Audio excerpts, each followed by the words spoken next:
The Royal Commission is now in session. Good morning, everybody. Welcome to the fourth day of this hearing. I shall invite Commissioner Mason to give the acknowledgement of country. Thank you, Chair. We acknowledge the First Nations people as the original inhabitants of the lands on which this hearing is sitting. Ngananga Jukururungu Kalyurni Yarnungu Guariba Jara Ninanja Juda Ngora Nganganka. We recognise Mejan Brisbane. Ngananga Ngokanta Nani Ngora Mejinga Brisbane Ta. We recognise the country north and south of the Brisbane River as the home of both the Turrbal and Jagera nations. Ngananga Ngokanta Nani Karo Panya Brisbane Rivernya Alanjara Mono Olparira Arnungo Ngoraricha Joda Ninanja Mono Kwari Ninianji Turrbal Nya Mono Jagera na. And we pay respect to the Gadigal people of the Eora Nation. Their land is where the City of Sydney is now located. We pay deep respects to all elders, past, present and future, and especially elders, parents and young people with disability. I'd like to read the First Nations content warning now. This hearing will include evidence that may bring about different responses for people. Will include accounts of violence, abuse, neglect and exploitation of First Nations people with disability. Will also include references to First Nations people who are deceased. If the evidence raises concerns for you, please contact the National Counselling and Referral Service on 1800 421 468. You can also contact Lifeline on 13 11 14. Beyond Blue on 1300 224 636. Or for First Nations viewers, your local Aboriginal medical services for social and emotional wellbeing support. Thank you, Chair. Thank you very much, Commissioner Mason. I shall now hand over to Commissioner Atkinson in the Brisbane hearing room. Thank you, Chair.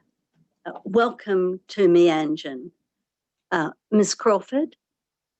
Thank you, Commissioner. Today is day 4 of public hearing 11, and it's the first of 2 days in the Win Marty case study. Today, we will hear evidence from Auntie Margaret Campbell and Ms Laurel Stokel, who are sitting together. You will find Auntie Margaret's written statement at tab 3 of Tender Bundle A. I ask to tender her statement into evidence and for it to be marked as Exhibit 11.13.1. That will be done. You will also find photographs 1 to 4 of Win Marty at tab 1 of Tender Bundle F2, and I ask to tender these photographs into evidence and for them to be marked as exhibits 11.35.1 to 11.35.4 respectively. Thank you. That will be done. In addition, you will find Ms Laurel Stokel's written statement at tab 4 of Tender Bundle A. I ask to tender her statement into evidence and for it to be marked as Exhibit 11.14.1. Again, that will be done. Thank you, Commissioner. I can indicate that Auntie Margaret will take an oath. Thank you. Auntie Margaret Campbell, my associate, Elisabetta, will now give you the oath.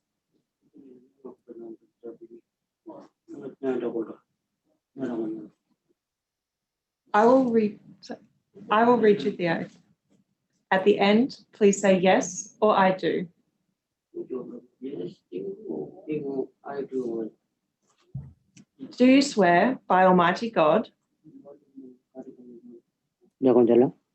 that the evidence which you shall give will be the truth, Sekarang yang aku ada ngaji, ada mula-mula, the whole truth, and nothing but the truth? mula-mula kucu biya. Please say yes or I do. Yes. Thank you. Ms Stokel, my associate will now give you the oath. Thank you. I will read you the oath. At the end, please say yes or I do. Do you Excuse me, swear? I'm sorry. I need to affirmate. Oh, affirmation. My apologies. I will read you the affirmation. At the end, please say yes or I do. Do you solemnly and sincerely declare and affirm that the evidence which you shall give will be the truth, the whole truth, and nothing but the truth? I do. Thank you. And Auntie Della Pierce, you are the interpreter, and I understand you have already been sworn. Is that correct? Yes. Thank you.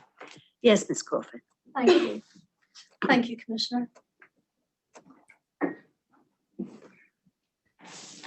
Auntie Margaret, there's a map behind you. Yang malang yang map jono yang malang. Can you point on that map to where your country is? Ini sila ko niyan jeep yang do pangora. Kanya jana. It's the blue one. The blue one, Yeah. Aranda. Aranda country. Ontario one, you know, south of Where yes, south of Alice. So home, where is your homeland? Where do you live? Ngora aja. Alice Well, no, I don't. Alice well. Alicewell. And Alicewell South. is south of Alice Springs, yes? South of Chicala. South of Alice and south Yeah. Trichicala. Wow. Tania. Thank you. You can sit down. Banyak you know.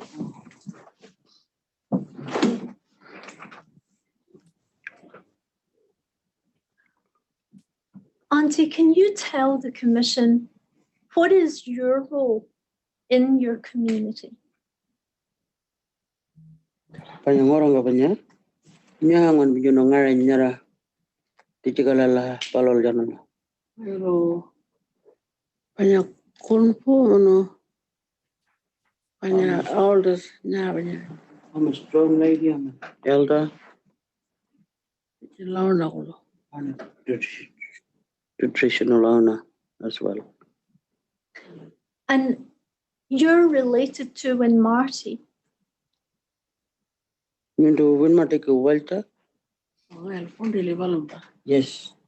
I'm his Win auntie. Are you his auntie on mother's side or father's side? You know, continue. Ngonjo ko side, mono, tingo mama ko side, Mama ko side. my father's side, the father's side. The father's side. Ngayon ko malanga. Ngayon kang kurupul ka. Because I'm my older sister for his dad. When my dad. And does Win Marty have brothers or sisters? When my tila, malang ba kodan dyan kangko kanini? Kalau ngayon kurang siya. Kamala da ko jopa. Number 2, what is real balo dyan na yun. There's 3 Ngayon ko. men in the family. Myself, on the first. And does Win Marty have any Kawin mati ko. sister brother? Malang pa niya na niya. Kodan niya na niya. Malang ba yan kanini balo? Kuda balong pa nampuan mo no. Older 3 brothers, number 1, and there's 3 of them. Pemade niya. Ano balong pa malain pa. 3 pala ko jopa. There was 3 other siblings after Winmarty. After Win Marty. Ano And Ba- boys, girls? kung kako jo. 1 girl. One girl. Kapala na po pala. And 3 no. there's 4 boys. Kung kako jo. one girl. Okay, thank you. Where was Win Marty born? Min madinya jiting aring. Kalau Alice Spring Hospital ang ari. Miss Puri Oh. Alice Spring Hospital. And did he grow up in your country? Kalau pulkaring nyundup ngurang ka? Wah, boleh kan? Yes, itu. And did you spend a lot of time with him when he was a child? Kalau paling nyina palu nyuru chungu. Nyina nyangu paling pulkaring jana. Wah, cuma lah ni. Yes, we was living together. Unjuk mama. Mother, father, all of us. Boleh kau jungka. We had one big house. What was Win Marty like when he was a boy? Palu cici, nyina jala, nyangon palu nyina ngon marinya. Kalau ni parang apa munu kalau ada cawal banyak ada dah. Cati punya aku bebal. To get around, and he used to go digging for lizards. Did he play with the other children? Palu in ka bay cici kujub judawan. Oh, balikin ka ba? Yeah, he used to play. Did the other children have any problems with him? Kay cici kujub judawan ko nya kulil bay. Palu nya kujub. Oh, kalau jangan kolel ba, oh nya cing karangi, kalau nya aku bejana. Kalau jangan urai ka ba, So kalau he used to find that he was different, and but still they used to play with him. Sure. When you say that he was different, can you tell the commissioners how he was different? What was different? Nya ngon pamulak ka commission ko jara nang ko lela nya ngon mula palo ko ngar palo nya nang cici ko tudangan. kalau ni banyak. Orang ko na ba halaji. Ono, Like he didn't care, oh, no problem. halaji kalau ni ka jangan nya That's how he kalau was ulo bang. when he was small. When Marty was a boy, he grew up on country speaking language. When madinya panya cici nya nang nya palo pulgaring ngorang ka no wangka. Wapalo wangkai. Yes, he was talking language. And was that Eastern Aranda or Pitjantjatjara? Wangkanya istinarada Kalau tingo pejara. bicara wangkai mo, side aranda wangkai. Because he was Pujara. talking Pichanjara, as also his mother's language is Eastern Aranda. So he did both. Wah, Wangka Kojara? bicara kalau boleh. Yes. 2 languages.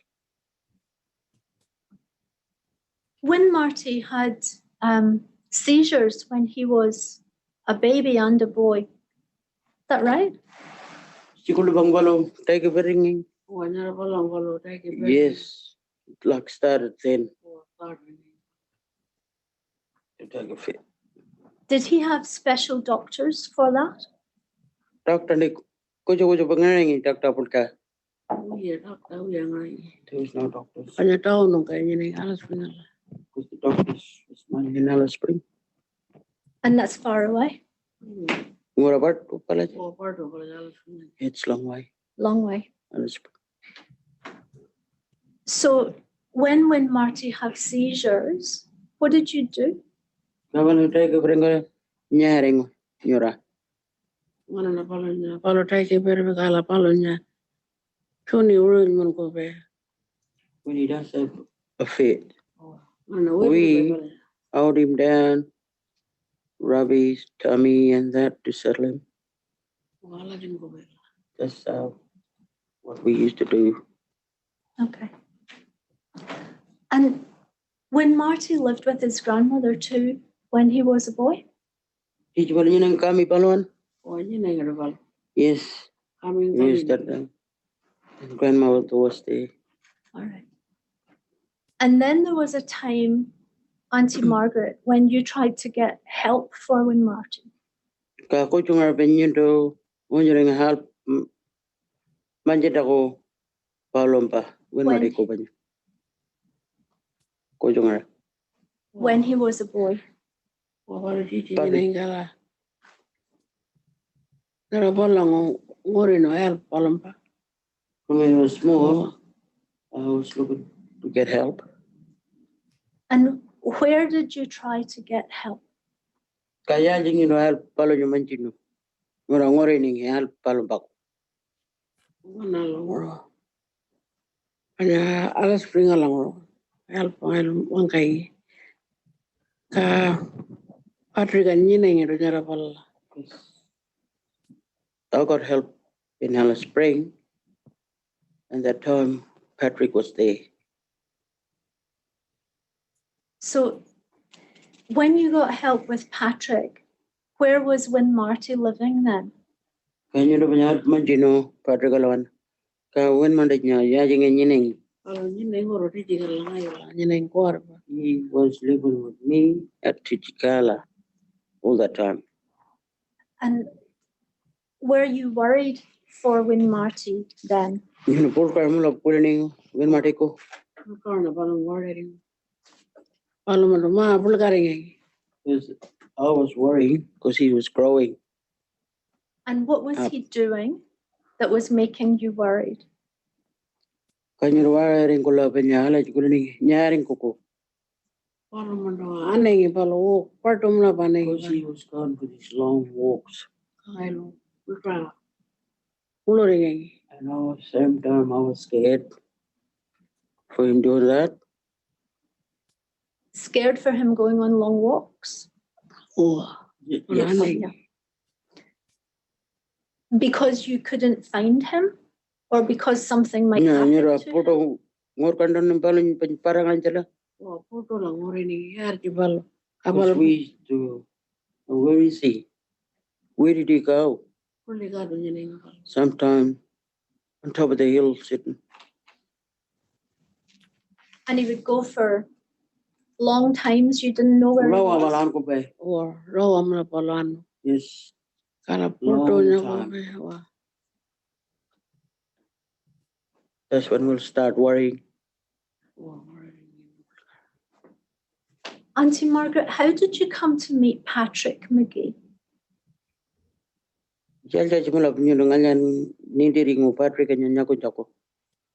Palo Patrick Gojo Jura Kayini, Sandrejala.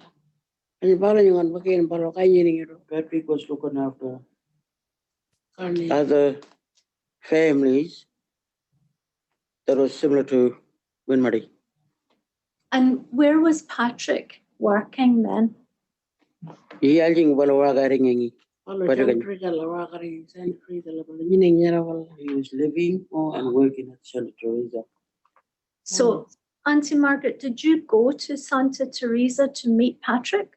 You know, Santa Teresa, Patrick and nyako jako. Yeah. Palo Bijang Ngay Nago No, he Jaka. came to see me. Ngayon wacha no jana Uncle Lawang Kaini Because I was passing message on if someone see Patrick, tell him to come to see me. I see. And Patrick came to see you at Alice Well or to Chicago? Patrick, pejalan yang unyundunya, Tichikala no, Ngoranga. No, at Tichikala, he come and see me. And did Patrick say that he could help for Win Marty? Patrick, kalau wang kengi, ngayon jing yun na nyal manelo, Win Mateko. Palo Alpo Kayo. Yes. Album niyo. Yes, I will help you. And did he help? Kalau alman yun din? Palo nga album. Yes, he helped me very much. Very much. Can you say what Patrick did that helped? Wanga ko nya bal Patrick alanyani help mala. Palo kaden ng uri kay nga palo niya kating.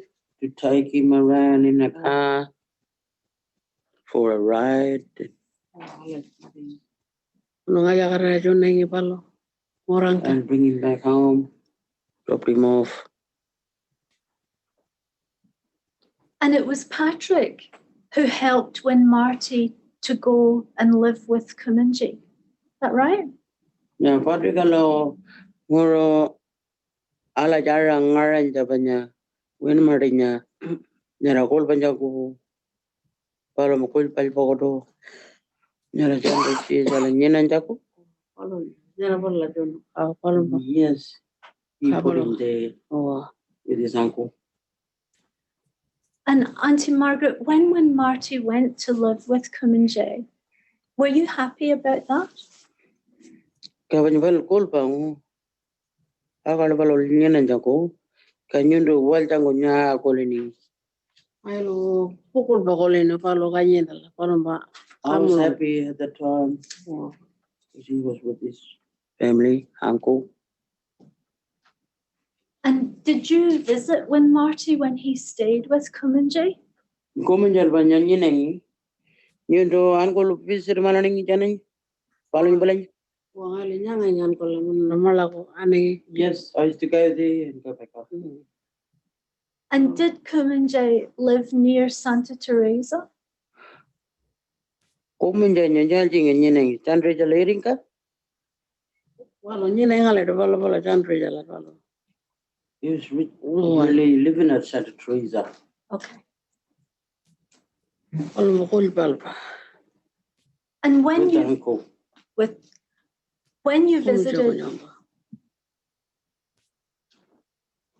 when you visited Win Marty when he was with Kuminji, was Win Marty happy?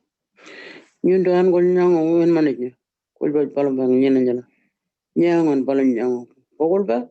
Pukul bala nyine. He was happy there with uncle Kuminjal. Now, then the bad thing happened. Palo lungol kora pa niya jala ngarang. Sorry. Ara pa niya kora pa niya jala ngarang. Just to rephrase that to something bad has happened. Pura bala ngarang. Yes, a bad story happened. Auntie, how did you find out about that bad thing? Ya judge mula pinyo nindi niya ng hara kora niya palo niya koled.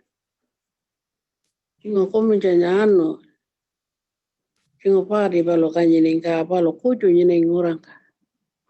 Balo nyamadi kari. Because Uncle Kuminjal went somewhere the whole day and he was left, when Marty was left at home himself.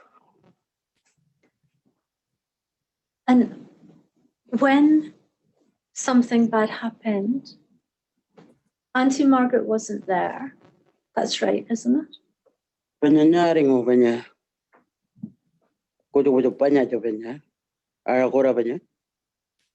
Kanyo duwi nyarang nyanang. Nyining digital. No, I wasn't there, but I was at Tichikala. So how did Auntie Margaret get the news about the bad thing? Ara nyo kolinda. Yal jaji. Ara nyara nyo kolin. Please manang lewang ka nguring The mo. police rang me and told me. Did other people tell you where Win Marty was? Karang yu dang wangking. Ya jiwin Marty nyining. Ya balo orlen mo nyining. Orel ta balo nyining. He was inside the house, then he was outside the house. And the police took him away? Banyarang police manang karing pala niya. Wah kari balo. Yes, that's when they took him. Did they tell you where he was? Kako jo bang nyo wangkang ya ji paloan kunca wen Marty niya. No. No, I didn't know anything. When they took him and I was home. Were you worried about Win Marty? You know, calling when Marty ko. Why ringing? Because I was really upset and worrying about him. Where did they take him? Did you try to find him? Kanya no onjering Ngori nda ko balamba. Wakelo rawa mula vijine wara kana nyine muno. Ulkara kole ningi. At the time I was, like staying and didn't think of much for a long time. Then I started to think, where is he? Trying to look for him. And when you started to look for him, where did you go? But ngori ndi chako, nyundo ya jigurano. Ainya Patrick alawangkang. Patrick told me. Palo ngore ya wangka nyanga jabalo jalan Because kanyine. Patrick found out where he was and came back and told me. He's here, living here. And Auntie Margaret, did you go to see Win Marty? Yes, I went there to see him. Can you tell the commission what happened that day? Commissioner Konyawanga, Chintu Palanicha, Nyarengunja. Palo nyakonjo. Lutar bang. To see him on the time. Oh, Chintu Palola, Banya, Yango Palaj. Oh, Palonjara Konyawanga. wan palo nyango tar bang ono. Yes, I went in to see him. And how did he look? Palo punya. Nyangon Papalo Nyundu Nyango. Palo yana nyango citro citro ulka. He Oh, looked sad. ulka mana. Sad. Ono palo. Ainya wangkang mara. Pika na kolini. He told me he had a sore arm. Malay. Did you get to stay with him for a long time? Wrong on the Kuya nganya mapal ko wangkang upakala. No, I was told, hurry up and get out. Who told you to hurry up and get out, Auntie? Ngana albanyo nyo, wangkangi, pagaran ko nyo. Para ba yung mga nyo. The guards that are inside. Kanya mapal ko pakala. Nyakula pala. Hurry up, look at him. Get out. Did you go back? Pala lungo kolpang malako. Wamala ko na nura ko. I went back home. When you were with Win Marty and he had his sore arm, did he tell you how he got a sore arm? When Martin, the nyundu nyangu, panyawangang palo, wina pika nyundu nyanindini. Nyangu palo, wangkang hara nyangu palo mina pika kanyinta. Wampa, ilungo pa do ko rin niya. I don't know. I don't remember. Auntie, when Marty was in jail for a long time, Rawa palo jining when mandi talangka. Yes, that was a long time when he was a young age. And sort of like you grew in prison, older. did Win Marty tell you how he was treated in jail? When my dad knew the young pe, ya tana kanyil pe, chala ongo. We had a follow when you want to follow Naram. Mara Pika ko Joanka. No, never said nothing. And he told me about that sore arm. Later, did he tell you what happened to him when he was in jail? Rawa ba nyina ja, Paulo, you didn't. Chukur bawang ka pe, ya nyina jan ongo.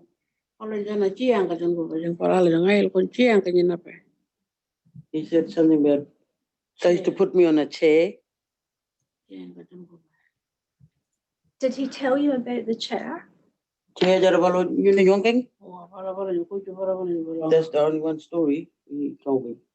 Can you tell us about the chair? Chair jara ko yung ka. Put me on the chair. And cover his face with a cloth. That's the story he told me. That has happened to him. Auntie, when Marty told you that story, how did you feel? I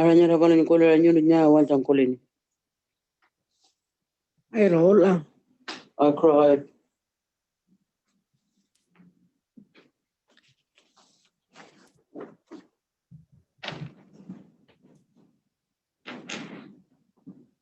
At that time, was Patrick still visiting when Marty? When Marty was in jail? Patrick and Colinia cooperate to Balin, Malanko. Wah, bala niya ko lang rabe. Hey, he was visiting him. Wah, ako be bala mo bala. Ang kabe ngay, niya pa ya bala niya. Can you come back and tell me? He's all right. So Patrick would come back and tell you about when Marty. Wah, Patrick, I'll all but one cabe, you didn't.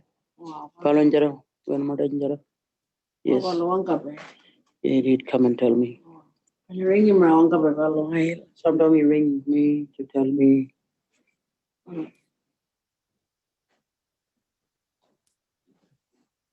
So when Marty was moved into the FDU in Alice Springs, and just for the benefit of everyone else watching, the FDU is the Forensic Disability Unit. So he Kabaj got Mora moved. Panya, what is your Napalan FTU Gurulta? Wah. Yes. Wah, you bala chuno bala niya. Yes, I know he was put there. Does Auntie Margaret know how long it took for when Marty to be moved from the jail to the FDU? You didn't know Panya Tala, Yana.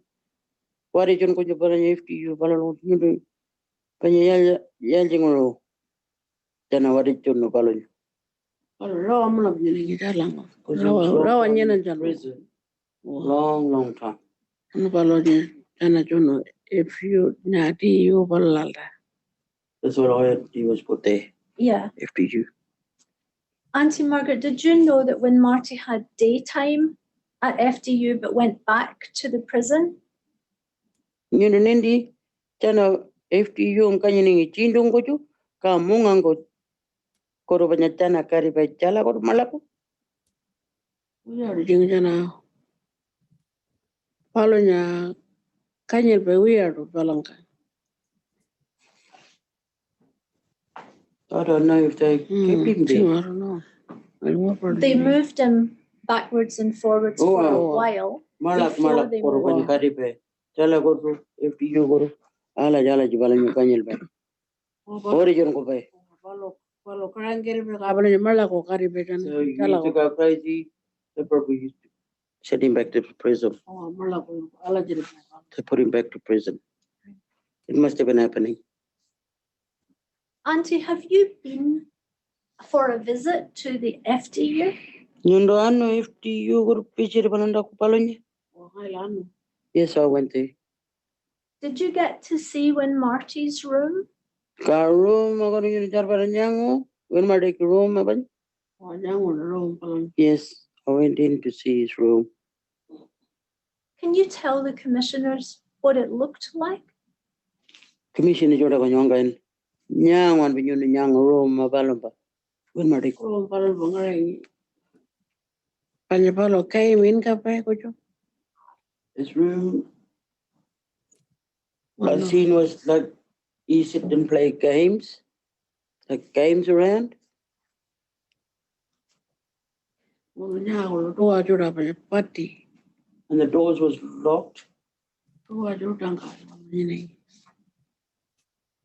doors around him, lots of doors.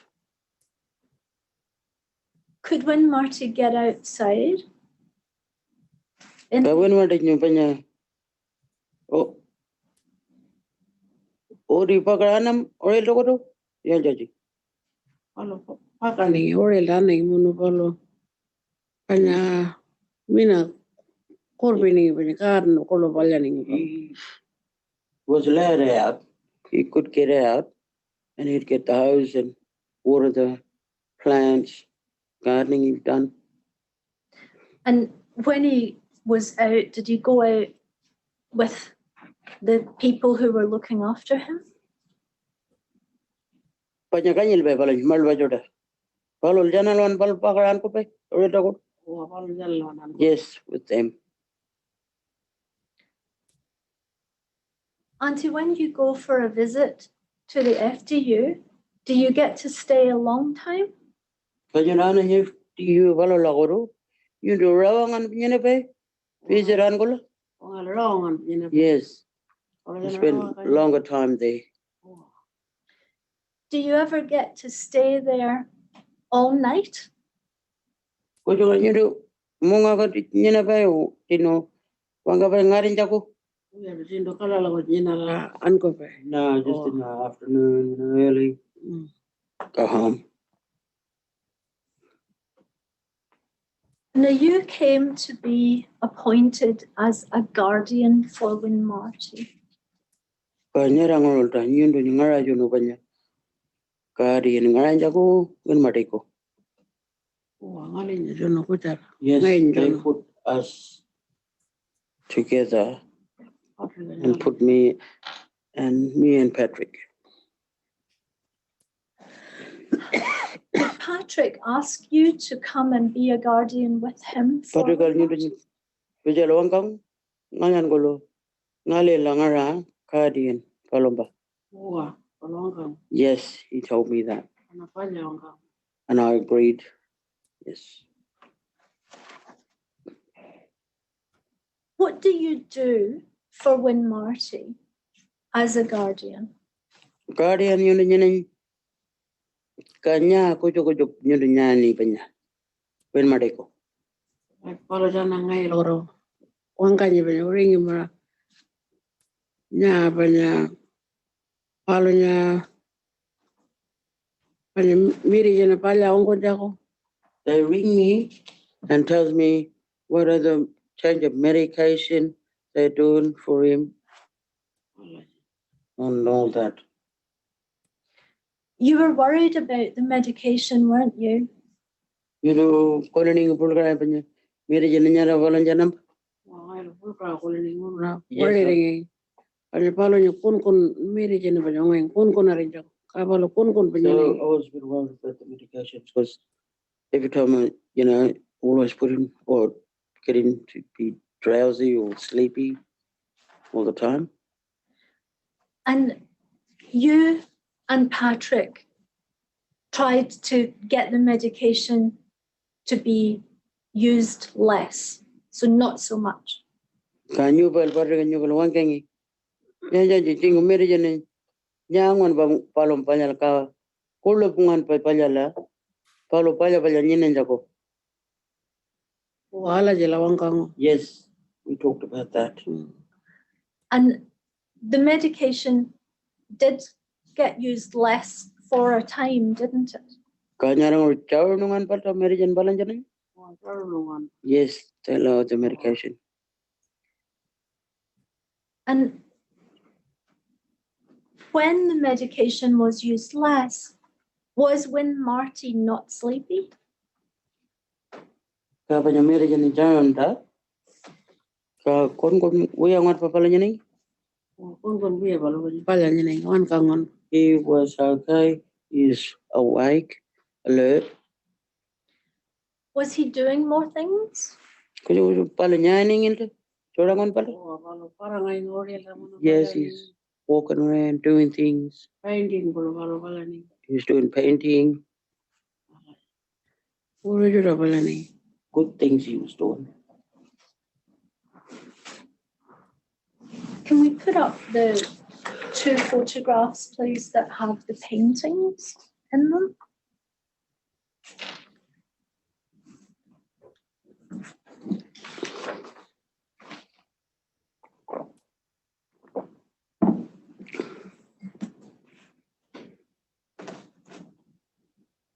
Do you need a document number?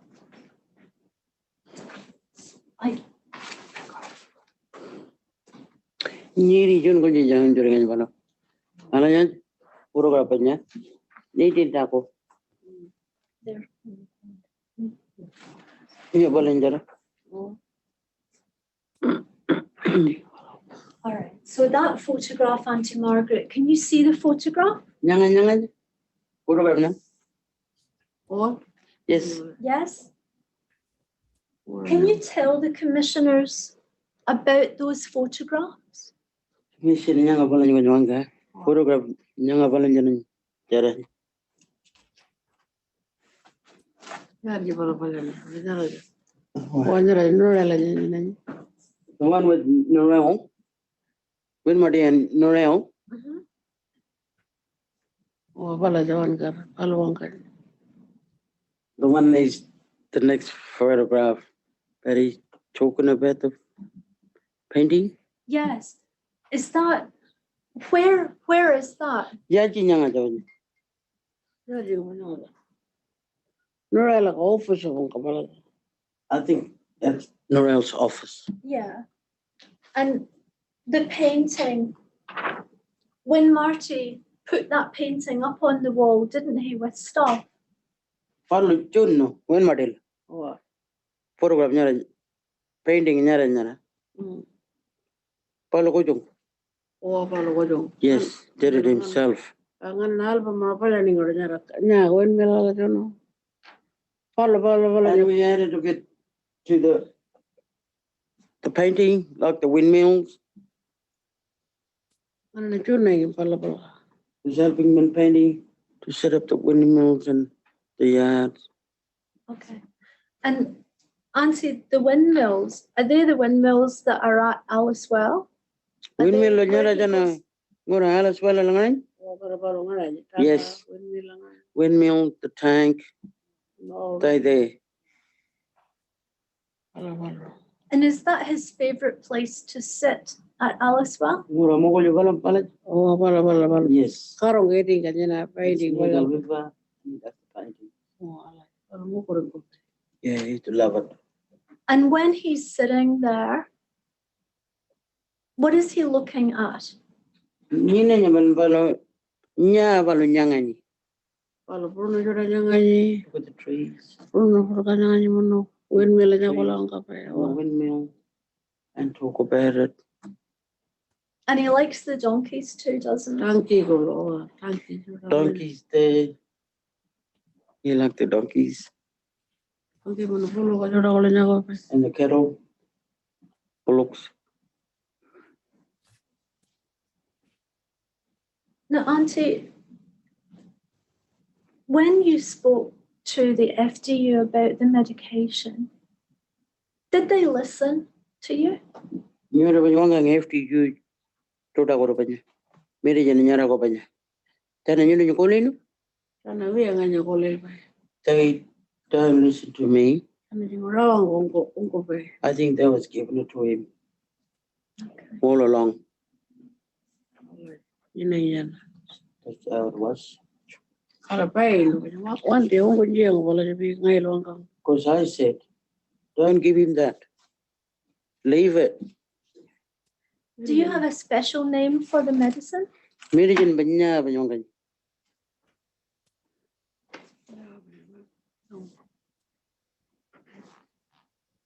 Yung or pa na.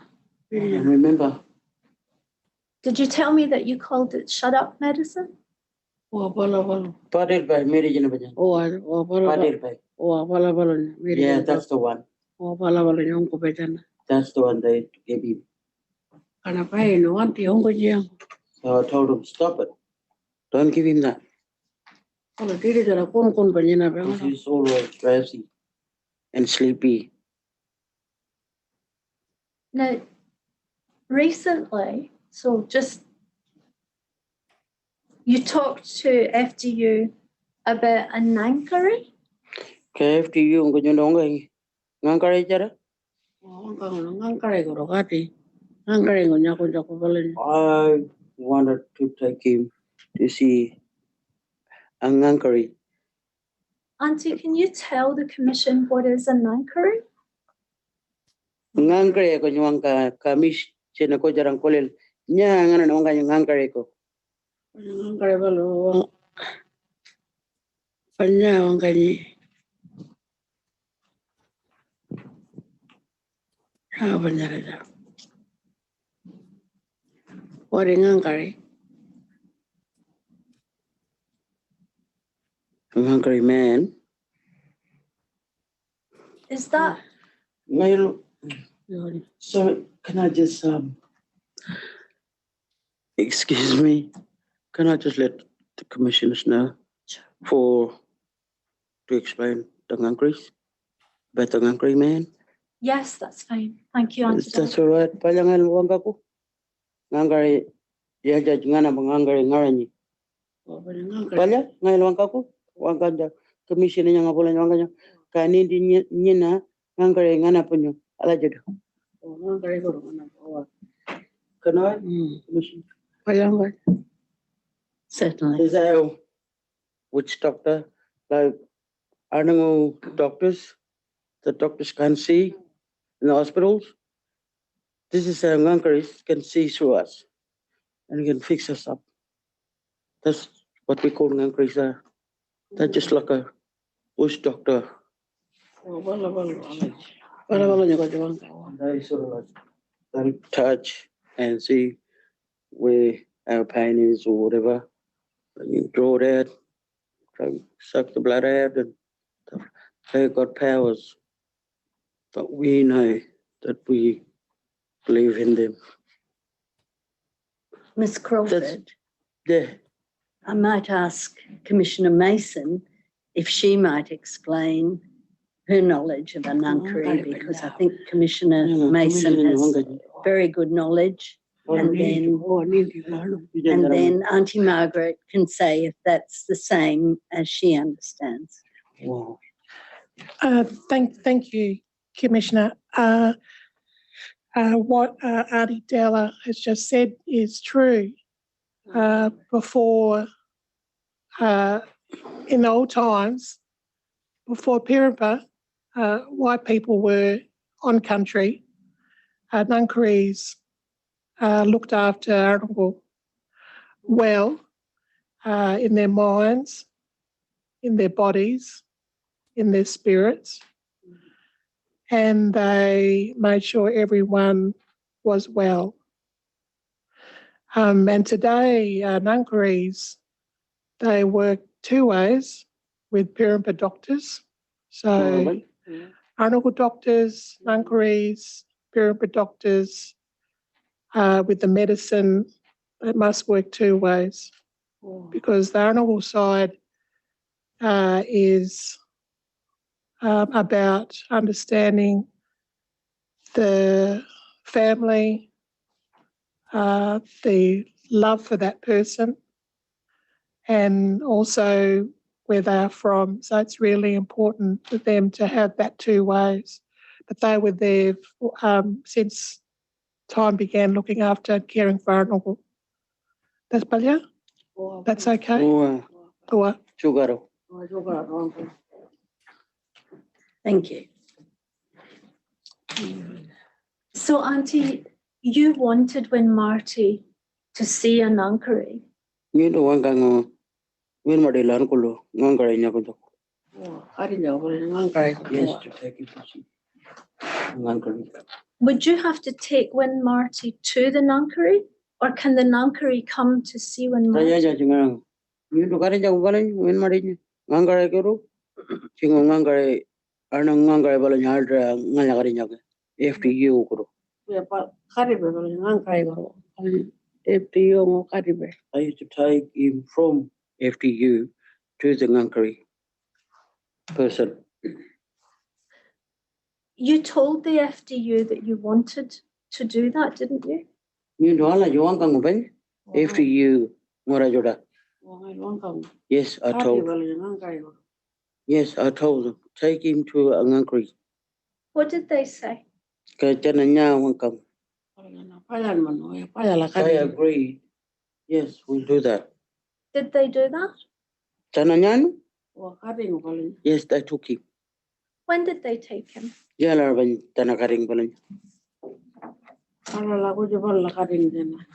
same day.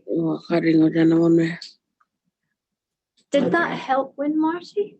Kanyarango Tana Ngangaring Ganya Kunta Panya Nyangon Palunyango when Monday Malangalda. It was good. After that, his spirit was straightened out. It was really good. Auntie Margaret, when Marty comes to visit you at Alice Well, sometimes, doesn't he? Ila kala kuya banyan ko ba banyuin marinya. Alas wala la ko banyo de nyako jago. Wow. Kucho ngara ko palo bija be. Mano ngare be. Once camp over, One ngara be malakan ko be. one night, then he'll go back. And do the staff from the FDU come and stay with him? Kabaj mal papalo ko jarang palo pola kolo pijala ngari pe. Oh ngare be palo jana. Yes, they all come and camp over Palo lam jongo bija be. together with him. Were the family happy to have him come back? Kawaja jota popularing palo mala pijala. Oh. Malan ko ko da jura pokola ring. Brothers, sisters, the whole family was happy to see him Pokola be palo bija ndala. when he comes. Wow. Palo. And is that because the bad thing, business is finished? No, Sorry? the bad thing that happened, that Wanda. sad business is finished now? Oh, banyak ara banyak kora banyak nganja. Oh. Nyara jo yang kon jalal ta banyak. Mala kora banyak banyak ring opalo. Oh pala ta palo ngala ka ring yo. Palo beli pulang ngala ka ring urun. Yes, everything started to work out and sort things out slowly towards him. And he liked coming to visit, didn't he? Palo nya, where ako lalbay, ngayon ko pa yung visit. Oh. Nyana jago nyo dola. Palo bija be kon palo nya ko be palo family kami jamu. Udawan karanya ko la pokola. To come there, Alaji. he get welcomed by all his family, and he's happy to see them. Kana pokola be palo. And they all get happy for him going back there. Does he bring something with him when he comes to visit Palo ko with you? po Auntie? panyangala karipay, Wa ngai. wala chuta ko. Ngai palo mingol bangala ka ring. For me, palo he makat bring- na ko. Mingko pa, we call it as push tobacco. Bush tobacco. Yeah, And- for me, For Auntie Margaret. palo makat na ko. from his garden. So he grows that for Auntie Margaret. Is that right? Palo pa kalyan ko pa, nyundo pa ko, kondile ko. Oh ngai palo. Yes, he brings that for me. I'm just going to show you another photograph. Can we put up Bro. a photograph of Auntie Margaret with him, Martin? Hello, nyundo, nyubalinjara. The one, the fourth one? Yang ori ni kuari. Auntie, a photograph is just going to come up on the screen for you. Wala. Nyinti ni kuari wanyanya. Nangani? Wanya na nyala pala ko. Wanyu balanya ni. Kayu ni babala marga yan. Yan yung banyuang kang kuari. Auntie Margaret, who's that? Kalau ngali pala jina. That's me. Wen mar nya. When Marty. And where are you? Yan yung nyangat Ngai nyin. lo jangan ada air station no pala homeland. I'm on the other side. This is where the air station is. Homeland. And that's at Alice Well. Wala. that Alas well, ala. Wala wala. Yes. It's Alas well. And when Marty comes to Alice Well, how many other people come to visit with him when he's Palo banyo pija bay. When Marty niya. Ana ngayal jara banyo pija le. Banyo kuli ni palo pija jala. Ngayon kuli niya ko jako banyo. Palam family kalar picha pe. Pam All palam le. his family. Oh palu jana ko. Picha pe. Only his families. his families? Oh Yes, when family. they know he's coming to Alas well. Is that a lot of people? How many? Chuta? Sudah mula picha pe. Yeah, lots of people. More than 10? Kaya nangamun ka na? Oh sudah mula. Yeah, lots. Lots. Sudah mula. Brothers, younger siblings, grandmas, Okay. nieces, nephews, Win kim lah picha pe. lots. Lots. And does Win Marty help with the painting with the children as well? Kaya jijing when you're painting, jijing ko lang yung painting, wala na ka palo, yung ring ko half mal ba? Oh When Martil? palu palu pe. Oh sudah ko tem ko pe. Yes. When you keep Oh. Chungong kay painting palu pe. together, sit down. Win mari nya pe. Joining to with the little ones. All of us get together. Do you have a big cook up when he comes to visit? Kabanya parabajal nyen jala banya. May put ka gojal bay. And he cooks and he helps with the food, cooking.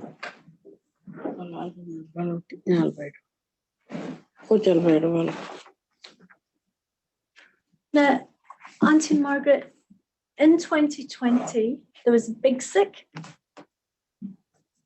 COVID-19. Pika banya put ka nyangat banya COVID-19 palo. Yes. Yeah, so no.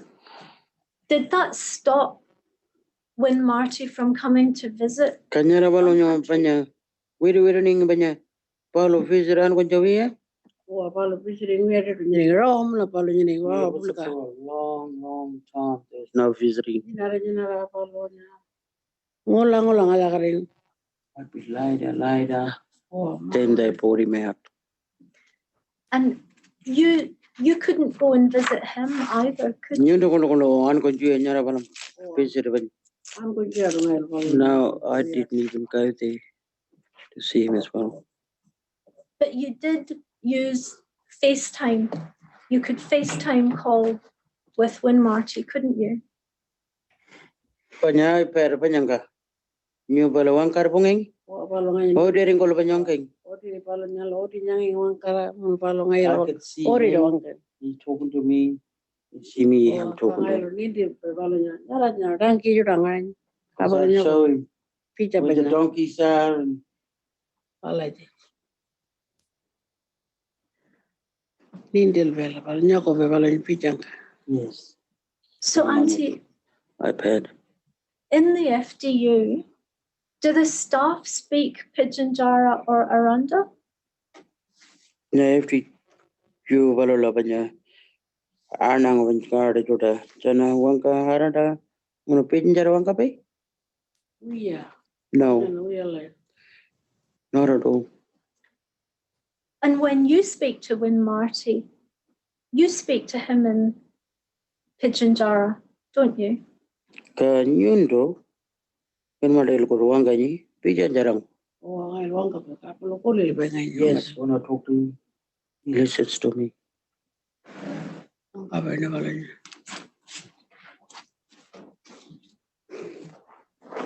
Did you offer to help the staff at FDU to learn some Pidginjara? Nyundo unjuri nga nyal manda ko panya. Wanga nindinda ko tana panya. FDU pala wakana jota ko. Wah, kalau nindil bela nanya, kalau nya. Panya pala He used to help them and sort of try to teach them. Kalau nya kalau. And for himself as well. And you tried to do that with some flip charts, didn't you? Panya picha ko lep juta nindining. Oh, Palun jara nyundo wangangi. Nindil garingi. Nindil jangan. Yes. I was showing him this, and this. Kapal nya kalau nindil ingin koli ni kalau He jangan was kalau. looking, listening. Was that because you were worried? Because when Marty had no one speaking to him in Pidginjara every day? Nyundo waring ang panya win madi nyara chakani ni. Wanga ngor pa jutang ko ka ala jingo. Nyundo di. Onjuring ma nindil garin jago palun nyo panya. Kon bong kanyenda ko. Wangka panya. Kulinda ko kulol. Wakanya ni lah, wangkanya lo kalau nindil banyak apa jangan kuliah. Yes. Karena wangkanya dalam pernah kapal lo, wangkanya kalau mana jangan jala je wangkanya. I was talking to him, and that's how, like from the iPad as well, I was teaching him through showing things. This is what we say in Pidginjara. Learning him as we were doing the face up. And when it came time for him to come back out for a visit last year, you had to store him for a long time, didn't you? Sorry? For the July visit, the June visit, you had to story him for a long time about coming back to country because it had been a long time. Muda ala juang kanyi. Panya pati nyinanja rawa mulapa ka chula inga banyal do nyundo rawa ngwanga karing. Panya wea chango. Yes. Yes, to bring him out. And they brought him out, but there was a problem that day. Palo yung nga ring ngwen marinya. Ka kojo bangarang chindo palo la. Nite lang rango. Palo jana wangkang uya. Ana nyala wadalbi. Ka palo nyara palang palo. Uyan maning uya ngai lan ko jauh yang ngai linyina. Because next day they was gonna pack and they said we gotta go back. When he said, I'm not going. Nyara palang palo banyama At nyari. that time, he sort of was upset. Because it had been a long time since he had been. Rawa country. jango jingo. Panyan konju yang ka palo ala jaringing. Because it was a long time because of the COVID. Because he finally came and then he was probably thinking, this is my country, yeah. Because he was telling them, go away. You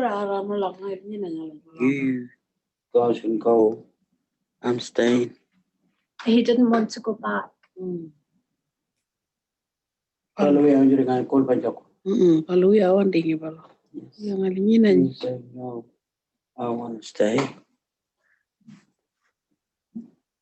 But they took him back, didn't they? Kalau Tana, kalau pajak ni balanya ni cutting itu. Kalau negara ngana na banyak palo reading ngana reading ngoto. Orang kerja aku coba kalpa kerja palo. Palo nyala banyak trick ongai. Because we is trying to confuse him a bit. Like, you get in that car and you go back, because we jumping into our car and we going out.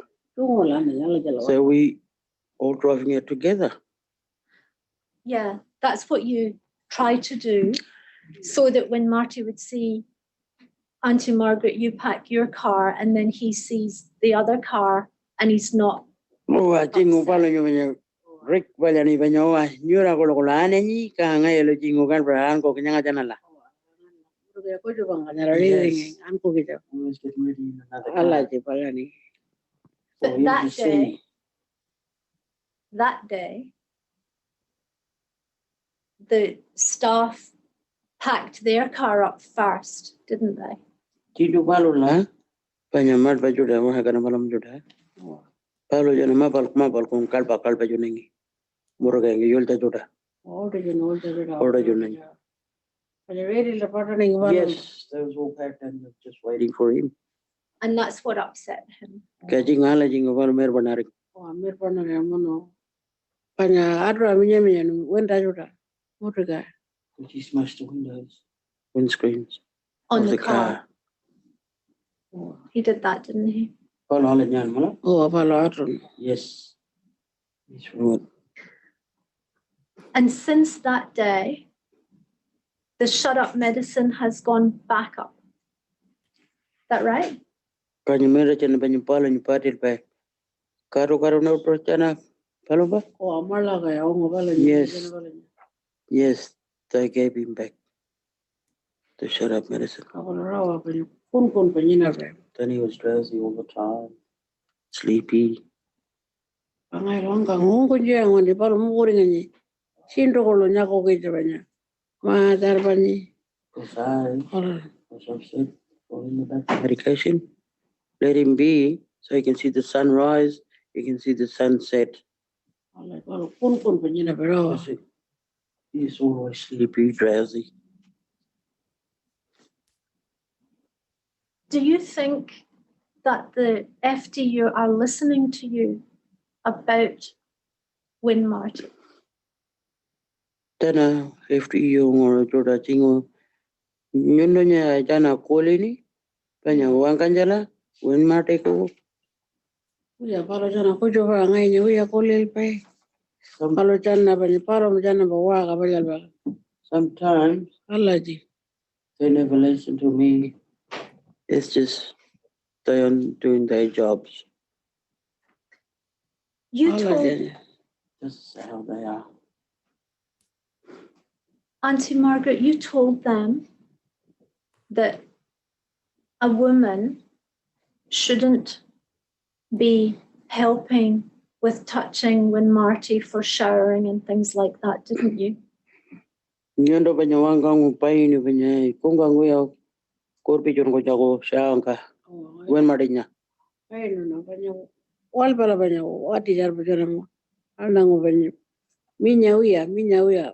I told them Ay no la. to give him a bath. Don't let the lady go in to bath him. Ono banya Send a man to bath him.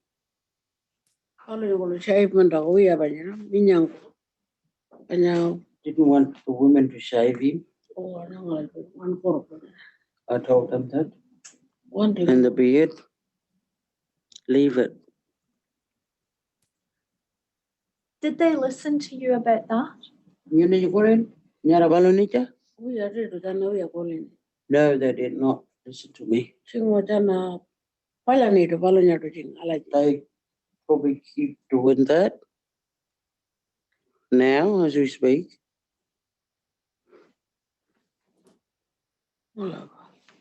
It's true.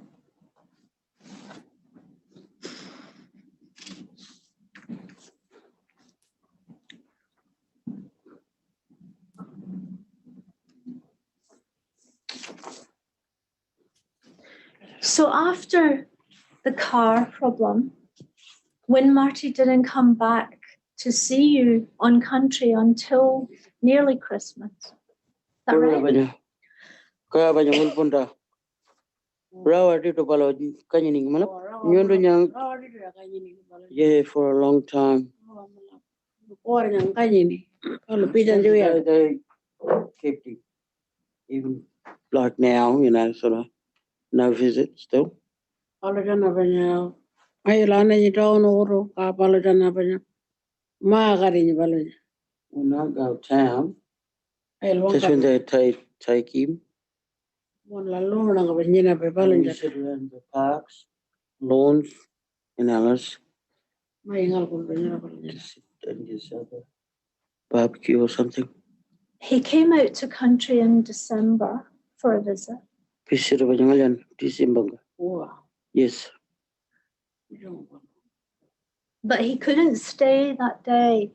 Kanga rin jo yang ka. wah ngari jo ada pala pijan ngomong pala mungari je pala ada malah kan pala banyak nyaring Kayak fitting pala kuli bulkan ngomong pala jana malah karing pala mungari je pala nyar That day they came, and in the afternoon it was that hot. He was taking a fit, so they had to pack and go back oh mungari je malah that afternoon. Because he was sick and had a seizure. That's right, Seizure. isn't it? Yes. wah nyara pala je pala kayak ni ka Yeah, banyak but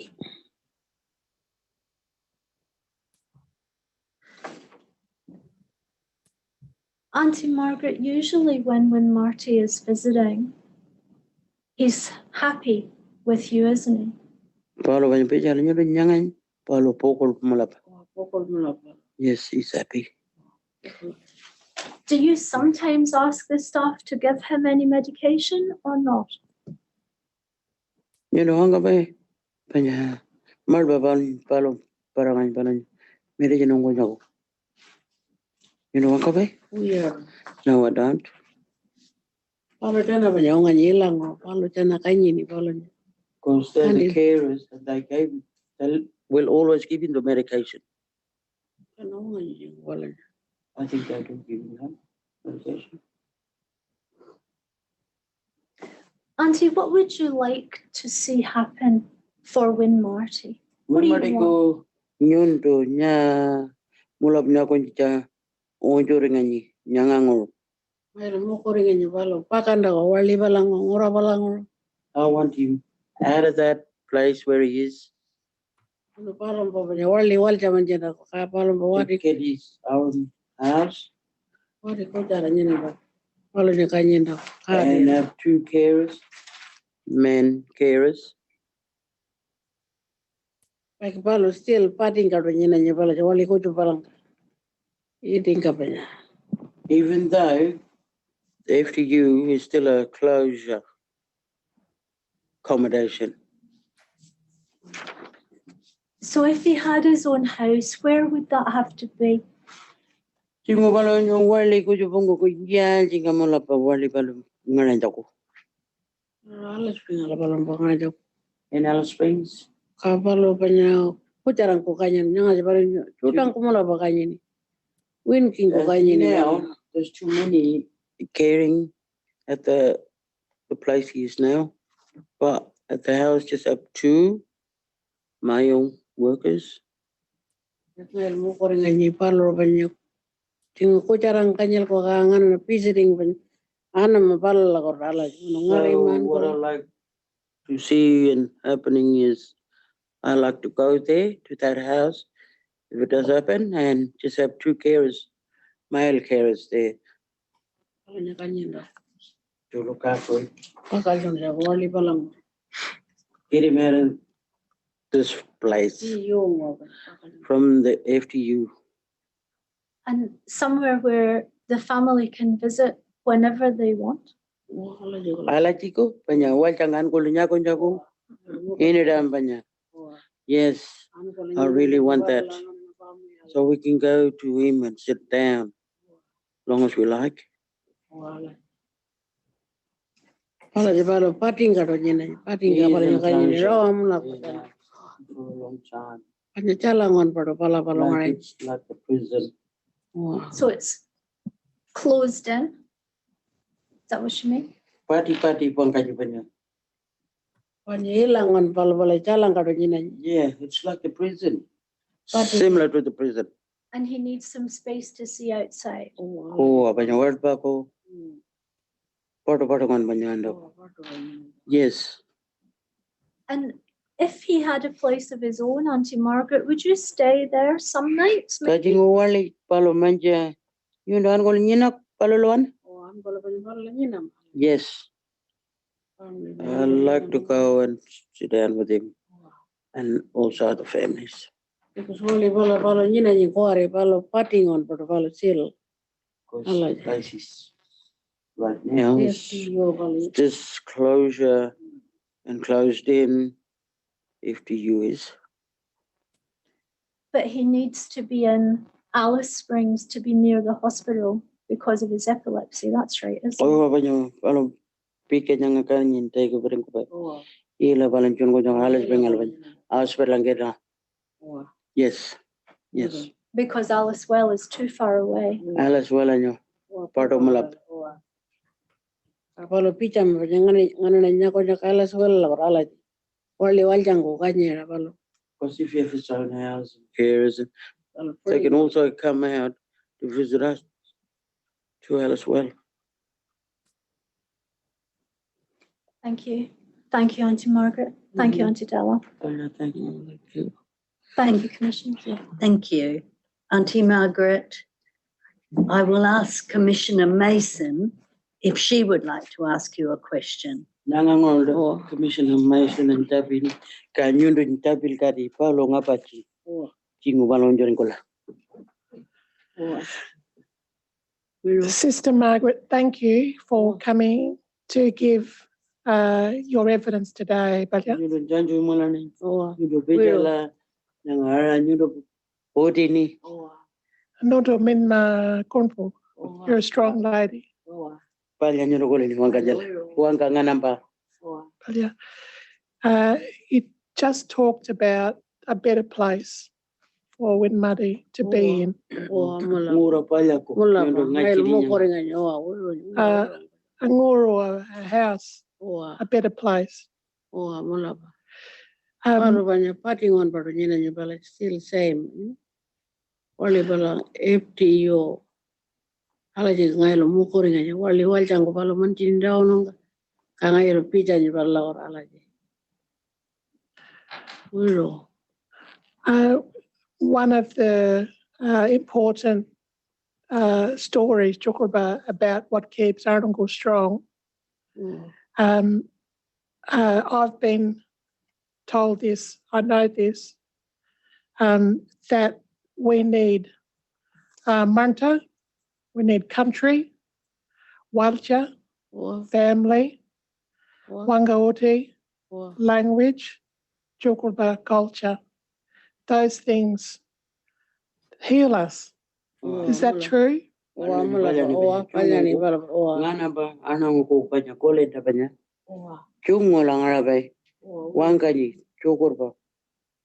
Ara ngoraicha manda ngana ba. Ala jinyanga ke meshina nyanga. Mula koto tongo ngana na wangkabai. Mula. And that hospital is in Alice Springs, and the idea of having a place for him, that's on Aruna country, that's his country. Oa balong bangun joko. Jamu ngura. Oa. Balia, so it's a good idea, Oa. you're saying, Oa. Balia, Aja. Banya. but also being able to maybe visit family on the homeland. Oa. Banya palo daraan ko Palagin Alice pija. well ko. Palagin pija mga yelo. Oh banya. Ngura waljang ko kanya. Wali banya waljang ko alay. Ulo. So I wanted to say, Sister Margaret, for this time that he's been in that place, the FDU, we are Wangaori, we are Manta, We are ritu. not much Walja, Waljang. Jukrawea. Oa. So what does that do to him, inside of him, and his gutter, Oa. his thinking, being in that place? What does that mean without those things? Kalau jangan je walca huya wangka pe huya pamni ala je kalau jeng kolini. Malu jarang.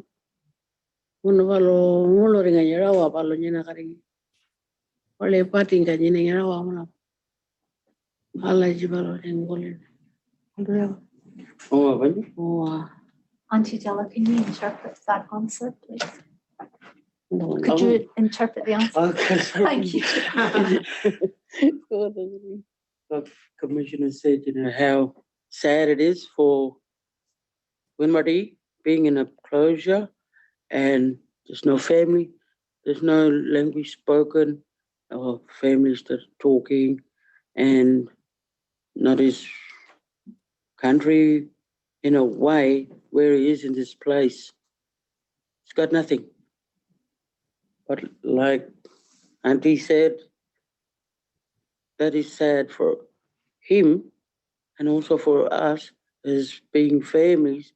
We've always been together in open space. Commissioners, I might suggest that we take the morning tea break and come back with Ms. Stokal Right. in But- 20 minutes, perhaps. Yes. First, can I thank you, Auntie Margaret, from the bottom of my heart Thank you, Malan. Koro development. for sharing your story and helping us to understand Winmati's story.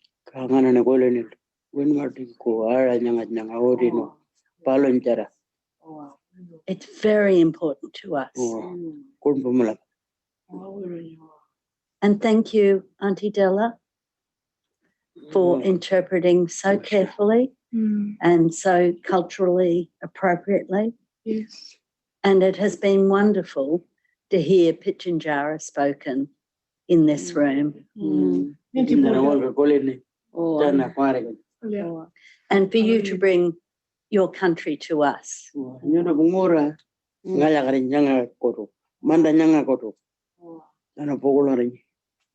And thank you, Ms. Tarago, for sitting with them. And thank you, Ms Crawford, for the careful and respectful way in which you ask questions. Thank you. And we will now adjourn for 20 minutes to 10 past Break. 11 Queensland time. 제일 잘한 거냐고. 빨리 빨리. 온다 걸다. 유럽 징어한 거 뭐랄 부야ring. 조그럽 유럽. The Royal Commission is adjourned.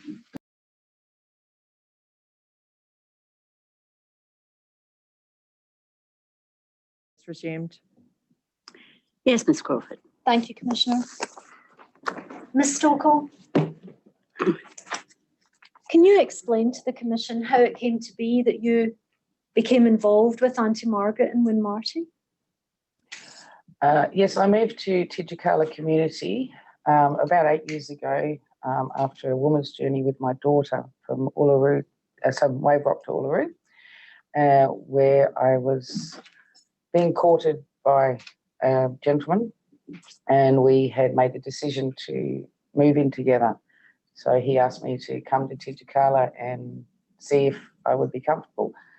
And from there, I met Mum and the community, and I went home. For the benefit of everyone watching, you refer to Auntie Margaret as Mum. You're Auntie Margaret's bush daughter, aren't you? Yes, that's correct. Can you explain how that came about?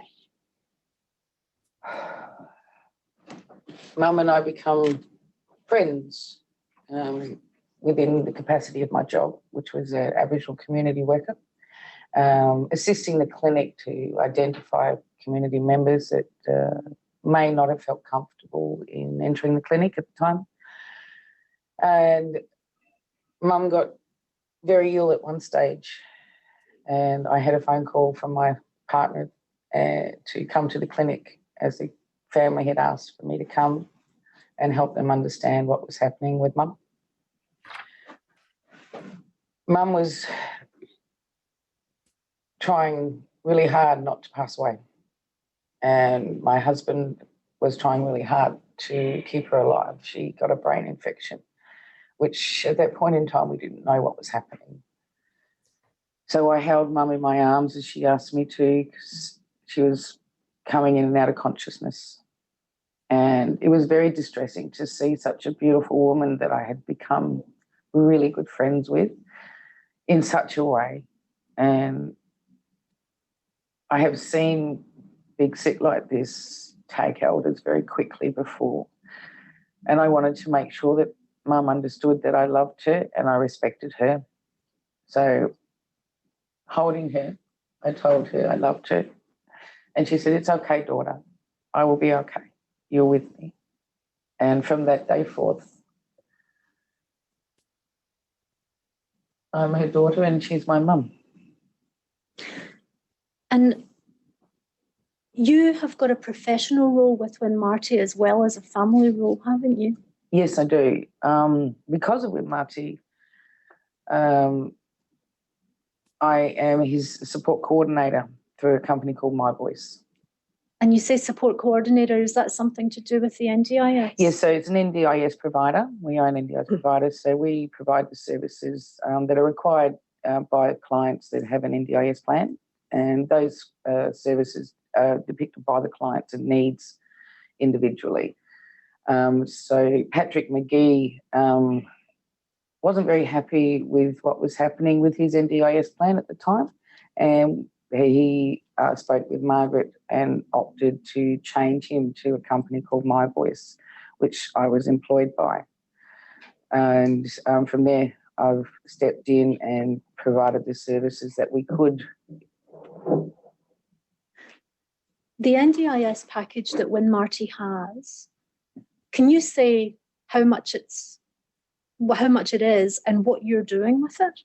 Today, Well, when it started, when you started with it, how much was it then? it was in the hundreds of thousands to provide good OT, behavioural management services, teaching Winmarty the skills that he had lost after many years of imprisonment. And being in prison so long, he needed a lot of behavioural management training, social training, education in all facets of normal life. And was it the role of the care coordinator to identify the therapists that would be suitable to work with Win Marty under the package? So my job is to get the professionals that are qualified to do the job, to do their assessments, and then I organise what they say needs to be done, and also in with the Guardians' input of what they would like to see happening, as well as Win Marty is unable to communicate these things for himself. So the Guardians would guide me, being Patrick McGee and Mum, as well as the occupational therapists and the physios and things like that. All right. So you said that it was worth hundreds of thousands of dollars. What's it worth now? Nothing. So how did that happen?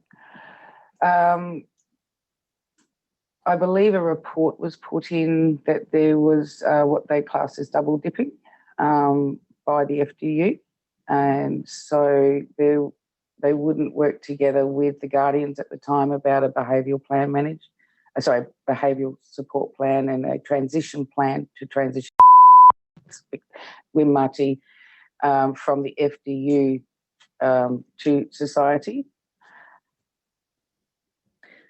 All right, so it got cut to nothing. There was some money there as a support coordinator, but there was no money for anything for me to coordinate.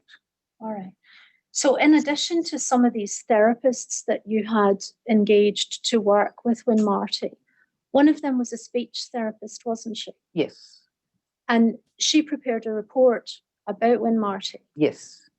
And she talked in that report about how he communicates in language as well as by his behaviours. Yes, that's correct. And she worked with Win Marty in the FDU, didn't she? She went in to see him there. No, she used to go via FaceTime because it dead smack in the middle of COVID, there was no entering. So we, through the NDIS plan, we provided Win Marty with an iPad, and the occupational therapist that's employed by the FDU was assisting our speech therapist with the iPad and Win Marty, so that Mum and the therapist could all work together. So the therapist, our speech therapist, also engaged in language lessons so that she could converse with Win Marty in his first language. Did any of the staff at the FDU speak Win Marty's language, Pitjantjatjara? No. Did any of them ask you to assist them to learn how to speak Pitjantjatjara? At one stage asked Mum to sit with her and give her some words, basic words of, window, door, floor, but that's all. I did ask that they were able to do some language lessons. When you say they, do you mean the staff, in the care staff, because Win Marty responds much better being spoken to in his first language. And I was told that that wouldn't be possible unless the staff paid for it themselves. Did that situation change a bit later? Did the FDU then change that view and say that they would actually pay for the language if the staff indicated? They told me that that was not quite the way it should be, and that the government would pay for the staff to participate in a language course. Have any of them done that to your knowledge? To the best of my knowledge, no. Do they have any staff at the FDU now that speak Pitjantjatjara? So yes, there is now a young man that's been employed as a ALO, Aboriginal Liaison Officer, to work with Win Marty and the staff. How long has he been there, do you know? Only a few months. Now, part of the therapy that the NDIS package was providing was for an art teacher. Yes. Can you tell the commissioners what the art teacher was doing and how often he was going to work with Win Marty? So he would be there around 12 hours a week, 3 days a week. He would do various different things with Wimati, from gardening through to painting, sculptural art, many diverse Indigenous artworks and bunu, burning arts, carvings and things like that. And when you said earlier that when Marty can't always express what he would like about his therapies, how did you know that he wanted that?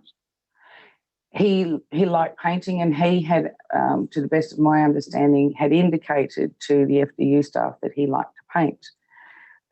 So Al was already engaging with Wimati before the NDIS plan came into play, doing gardening and different bits of pieces of art, just painting and things like that. And when his NDIS plan came in, we were able to keep that going and provide funding so that that didn't cease. So you said a moment ago that the package was cut and it's now nothing. Mm-hmm. So what is happening with those types of therapies now for Win Marty? Well, unfortunately, when an NDIS plan is defunded, all therapies that were being provided by that plan cease. So any therapies that we were able to provide with that funding, we've had to stop. But we have made an agreement with the FDU about his art.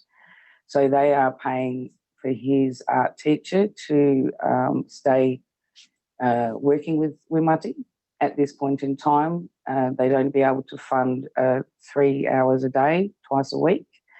So is that half what he was getting before? Yes. And they did tell me that that wouldn't be a permanent thing, but they would try and support while we could work with the NDIS to reinstate his plan if possible. So over the years that you've known Win Marty, how would you describe him for the Commission? A jovial, beautiful young man with a personality that is a treasure to see. He gets excited at the sound of a donkey. He's just a beautiful young man with a lovely, calming way about him. So when Win Marty was able to re-engage with the community, were you there then? Yes. Can you describe for the Commission how that all came to pass? Mum had come to me and expressed that we really wanted him home to come and visit the family. So Patrick and myself and Mum and the FDU, we all came together. And the community were a little bit trepidatious to start with, and said they really didn't want him in Tijikala just because they weren't sure what was coming home, as it had been such a long time. So Mum and I agreed that the best place would be is Alice Well, as it was his childhood stomping ground. That's where he used to hang out as a young kid with his cousins and his brothers. And it was also far enough away from the community that they could look in at their time when they were ready and see Wimati and come if they wanted to, where he wasn't in the community faces, but they all were there and they were all standing back watching to see how and who he was, as they hadn't seen him or knew him anymore, as it had been such a long time that he'd been incarcerated and not able to interact with the family. They did have some concerns of who was the young man coming back. So they hadn't seen him for many years, and he hadn't seen them for many years. Did he know them when he saw them? Oh, yes. He identified not only their English name, but one of the amazing things, he could remember everyone's bush name and story and who they were, how they fitted in the family. And it was an education for me, because a lot of the bush names are aren't spoken very much anymore. So it actually was great for me because I got to learn some things about the family members that I didn't know. So was part of the coming back to visit on country, was that in part funded by the NDIS package that was involved at that time or not? In the beginning, no. The funding was because we didn't have a lot in for care work and things like that because the FDU provided that. So just to go back to your earlier point, that would be double dipping. Yes. Right. Sorry to have interrupted you there. Yes. So no, the FDU provided the guards as there's a court order where he must be in line of sight at all times. And I provided everything else.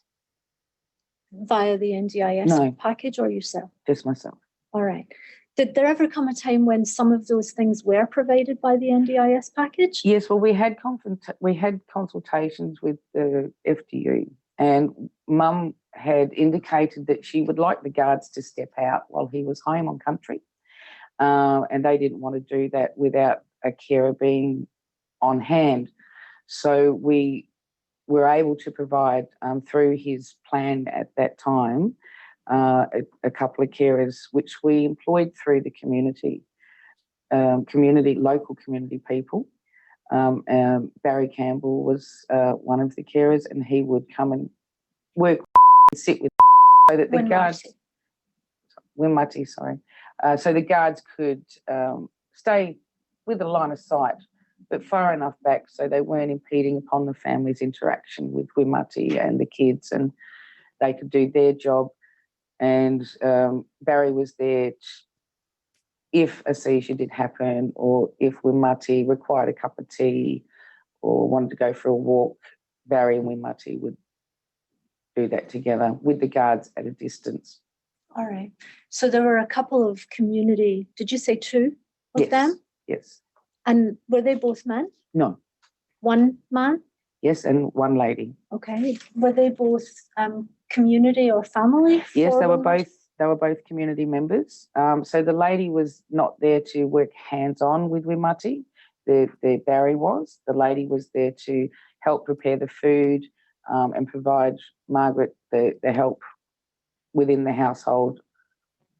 So when you said not be hands-on with Wimati, can you explain a little bit more about this idea of women and working with men in the Indigenous community? So Wimati is a boy. He is not a man. He require. Why is that? Because of Wimati's disability, the community won't allow him to go forth into that next stage of men's business. Because when a boy goes to that next stage, he then has requirements, and he's not capable of those requirements. So he will forever be a boy and never have to be that sole provider, have a job, earn money, put food on the table, because he doesn't have that. They don't expect that of him. So he gets the privilege of being with the aunties and talking stories, whereas a man that isn't really appropriate. So he's not capable of the requirements of a man. So therefore he won't, the community say that he can't be. All right. But the hands-on issue, how does that work as between the women and the men? Is it appropriate, for example, Auntie Margaret gave evidence earlier that it's not appropriate for a woman, for example, to be involved with Wimati showering or shaving? No. Okay, can you explain why that is? Okay, so from Mum's mouth to my ears is that he's only allowed to be seen in his nakedness as by his mother or his auntie or his wife. He can't take a wife as he is not privileged for that. He should never be seen by somebody that is not a direct auntie or mother, because if he's in his nakedness in front of a woman, he may believe that that is his promised wife, because all young fellas have a promised wife. And we had concerns that he could try and claim that lady. So women would never, our family members, our kungas would never do those things. It would always be done by a man. It's not spoken about. It just doesn't happen. All right. There was a time when you had a conversation with the FDU staff about a tailored sex education program for Winmarty. Mhm. Can you explain to the commissioners what happened about that? Oh, that was stopped abruptly. Well, can you say yes. how the conversation came to Yes. be? Well, I had noticed upon some of his return trips home, he was looking at a couple of his sisters' breast area and showing signs on his face of interest. And I spoke to Mum about this, and she said, "Oh, he is looking. He is looking." So this raised concerns with me, as he is still a male, and I was concerned that the natural instincts of life were kicking in, and I believe that he needs to understand what's happening within his own body. So I had spoken to Patrick McGee and Margaret about it, because there's a Birds and Bees program out there specifically designed for people with disabilities and acquired brain injuries that helps them to understand what's happening inside when they see a lady that might make them feel good about themselves. So that we didn't end up in a bad situation when Winmarty may grab a lady, because that is the culture that he grew up in the early days. I wanted to make sure that everybody was protected, not only himself, but the women that do work within the FDU unit. So you suggested that program? Yes. Do you remember when you did that? Oh, that was around 18 months, 2 years ago, roughly. And what was the response that you got?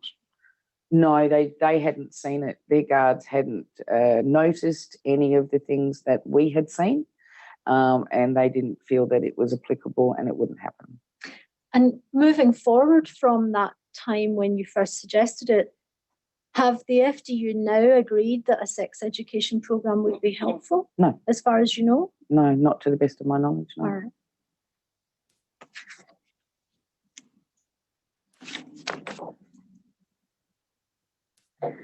Now, you live at Alice Well, don't you? Yes, I do. And you're there when Winmarty comes to visit. I most certainly am. And other family come to see him when he comes to visit. Yes, lots of family come. All right. And he brings a gift with him? Yes. He never would come out empty-handed. No. So when a young fellow journeys back to family, in the old days before white men might come, he might come with a kangaroo over his shoulder or a lizard, and he would bring that for the women as a, "I'm coming home, here's a feed, let's sit down and have a chat." So returning to country, he used to provide the groceries today in the modern world, and we would provide the cooking and the cleaning and look after him that way. But Winmarty used to like joining in, helping prepare the food with the ladies as well. And he brings a gift specifically for Auntie Margaret. That Always brings Mum out her bush tobacco, commonly known as Minglebell. Minglebell. Now, there was an incident that happened on a visit to country in June last year. Yes. Now, we've talked a bit already about the impact of COVID-19 on Winmarty coming to country. So it had been a while since he had been there. I believe it was around about 6 months between his last visit, COVID-19 kicking in, and his next visit. So the visit in June of 2020. Can you tell the commissioners what happened that day? So Wimati arrived in his vehicles, and all the family were there. The young kids had already cooked up a big pile of food, and he came and he sat on Mum's front porch as he normally does and watched the donkeys and talked and yarned and nattered with the family and engaged in some paintings. We've always put a canvas out for him and the family to sit. So they all join in together. Was he due to stay there overnight? Yeah, he was meant to stay overnight. He did stay overnight that night, and that was all good.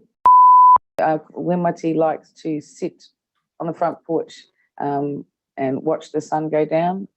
That's where he likes to have his bed. So Mum set up a camp bed there for him so he can watch the sun come up in the morning. And it was all going fine until the moment that it wasn't. Well, I had taken, because we had pizza for lunch that day, and I'd taken it over to the house and dropped off because they were all sitting over there. I normally cook in my house and take the meal over to Mum's house.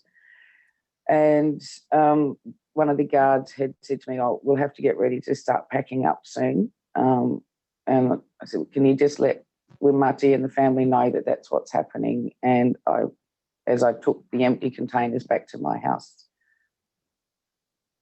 And what happened? All I can tell you is I heard the car pull to the front of the house. Which car? The FDU car that Wimati would be taken home in. Is that what usually happens when they get ready to take No. Wimati away? Okay, No. so what would usually happen? What would usually happen is we'd start to gammon pack up, which is with Mum. Gammon pack up, you said? Gammon, not real. So Mum would. So Wimati leaving is the worst thing for him. So it was less traumatic for him and we're waving goodbye as he drove down the road. We found a process where Mum and the families, they'd all start to pack their cars up, just a little bit of bag here and just slowly start to pack the cars up. And he would see this and he would always ask the family, "Oh, what are you doing?" And they say, "Oh, we're getting ready to go back to Alice Springs soon," or whichever the story was that they were telling him. We might be going to community or we're going to Alice for KFC. And then he would be happy to start to pack his things up. Okay. So on this day, you said you heard the car come around. Mm-hmm. So what had been happening before that? Well, they were all sitting at the side of the house eating their pizza. And I heard him start yelling, "No, I'm not going." So I came out to see what was happening. And Wimati had a plate full of pizza in his hand and was getting really agitated at the car and said, "I'm not going, I want to stay."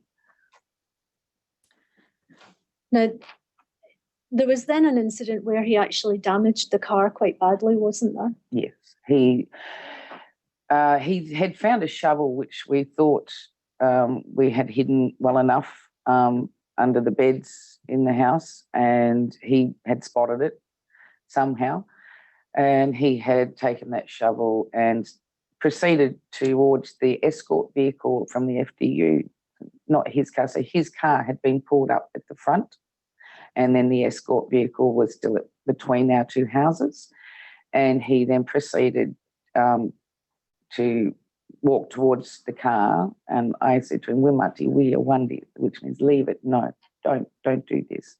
And he told me to F off, get out of this. I don't want to hurt you, go away. So I said, "I'm leaving, I'm going." And I went back to Mum's house. I told the family to go into the house because Wimati was becoming upset. He didn't want to leave and he had a shovel.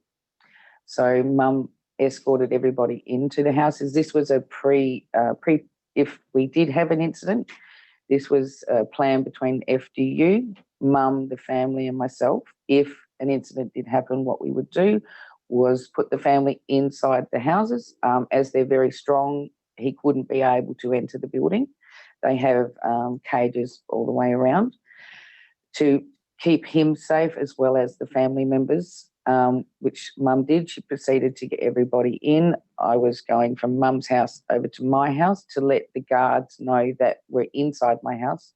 So there's always 4 guards when he comes, 2 on duty, 2 off duty.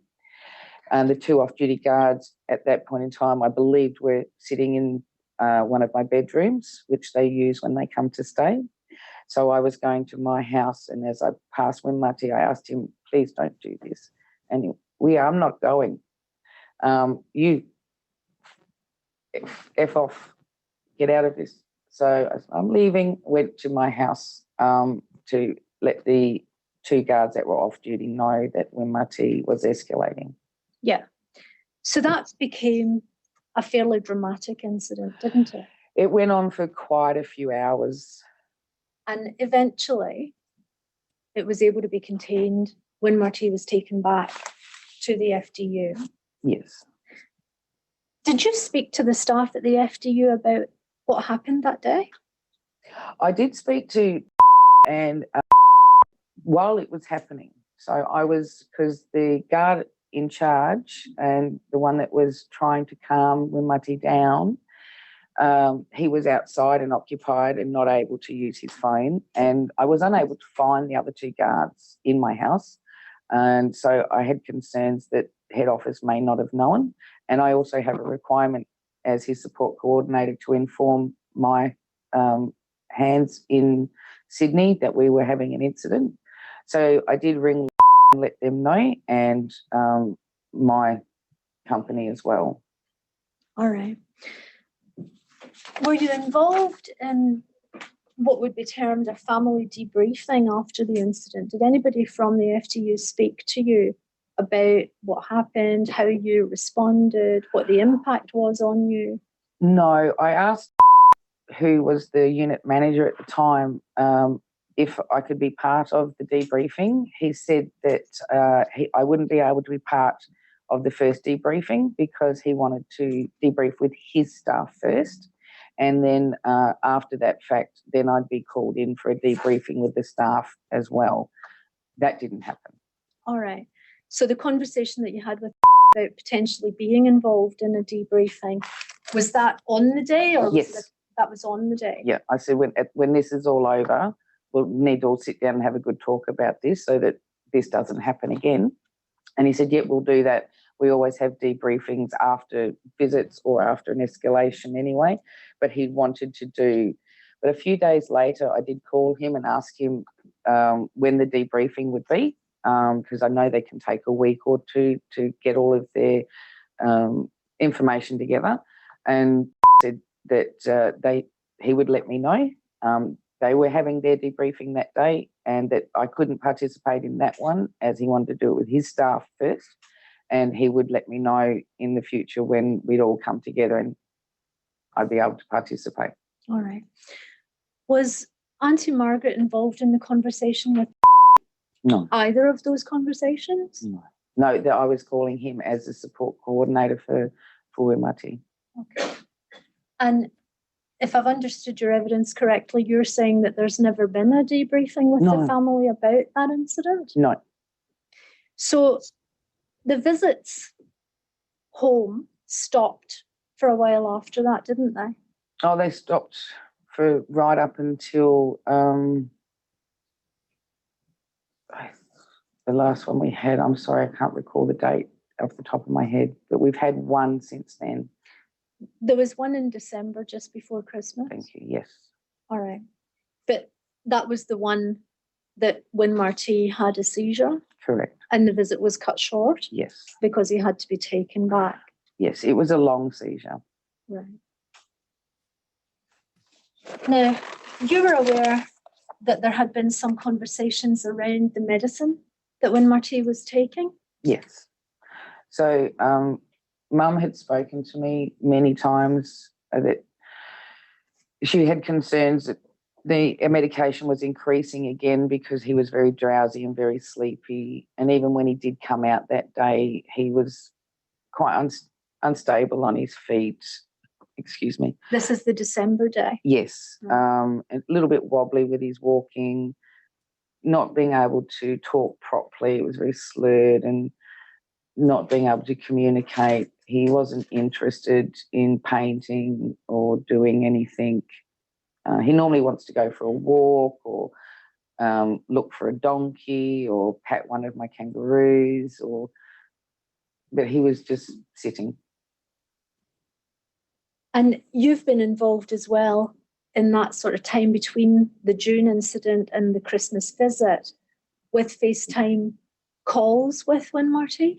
Yes, we try really hard to, and it was working really well through COVID, the iPad, and he would call pretty much every day and have a yarn with Mum and the family that were out there and to me, and we'd take him, show him the bush, and we'd show him the country and the donkeys having a drink in the dam.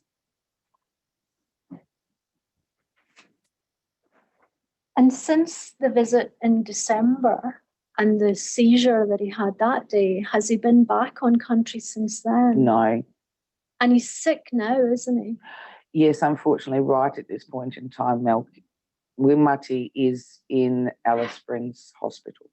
And that seems to be related to seizure activity and behavioural disturbance, is that right? Yes, that's correct. All right. Now, when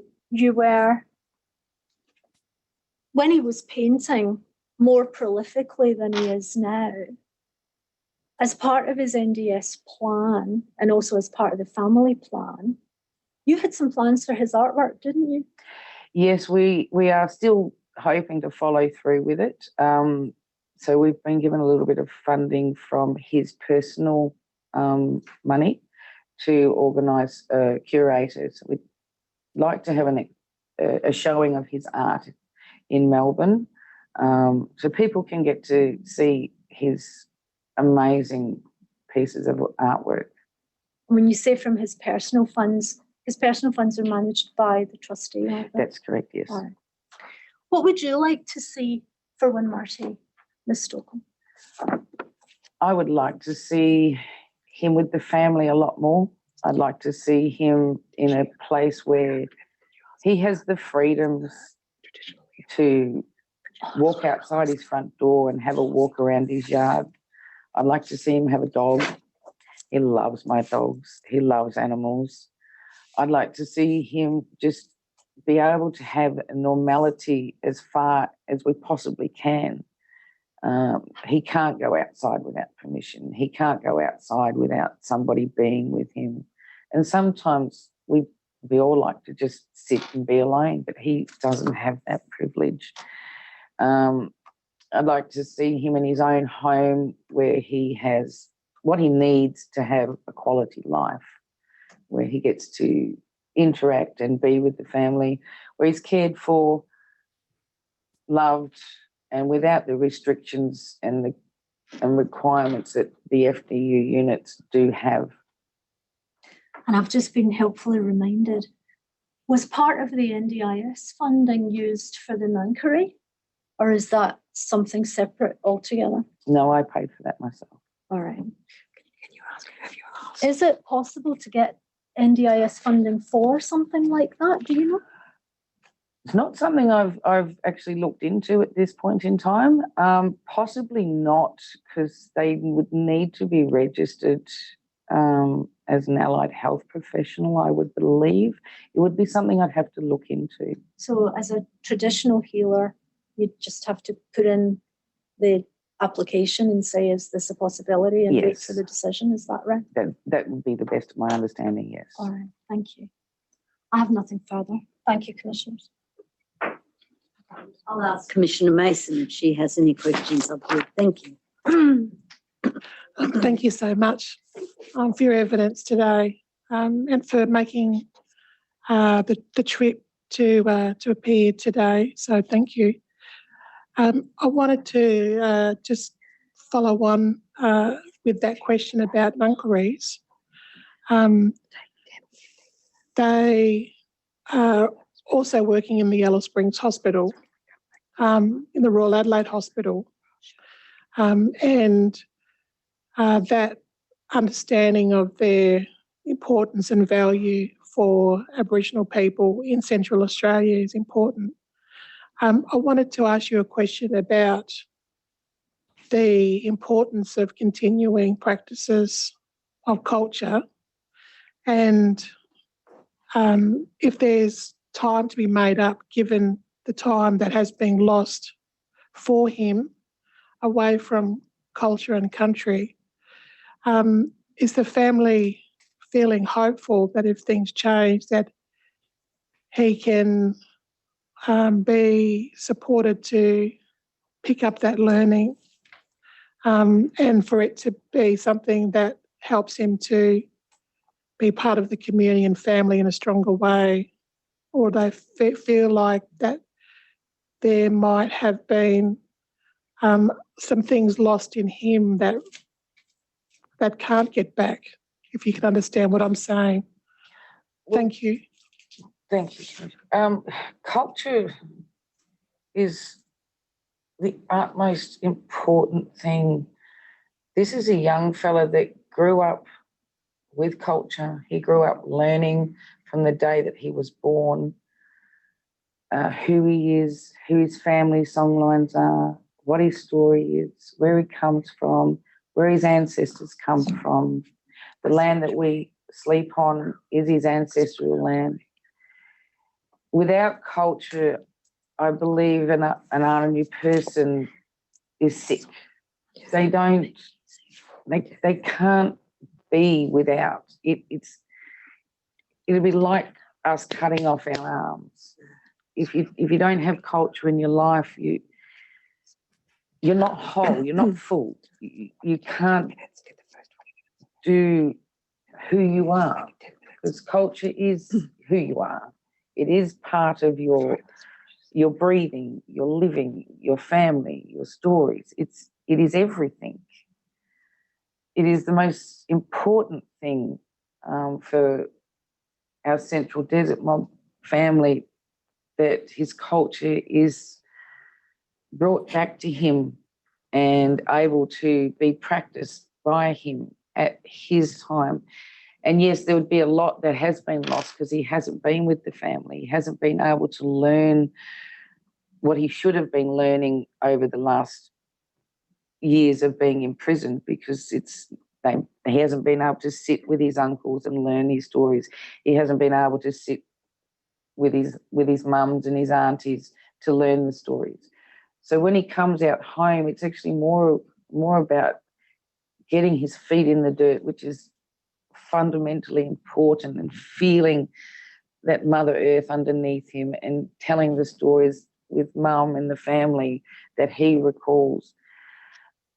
But yes, I don't know what he's lost by the incarceration from his culture, because unfortunately I can't answer that, because only he would be able to answer that if he knew.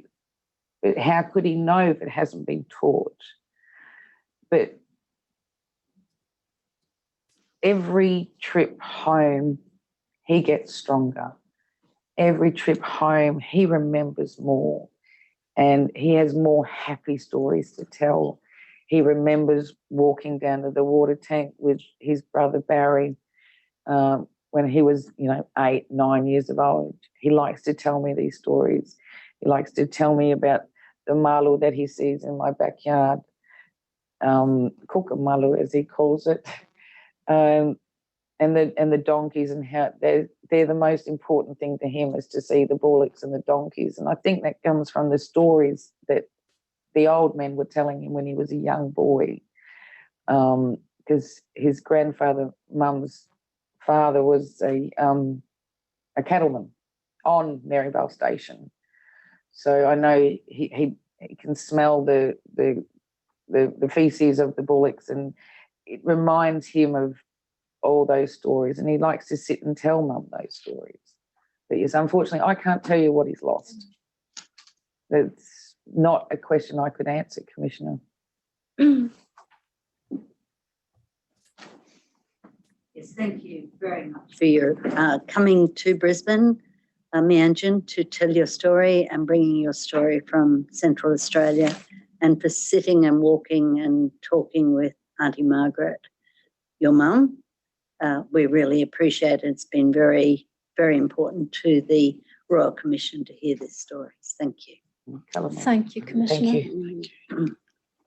Commissioner, might it be possible to take a short break until 12:10?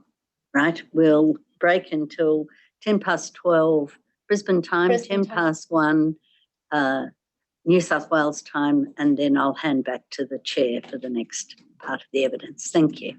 Thank you. We're adjourned. The Royal Commission is adjourned.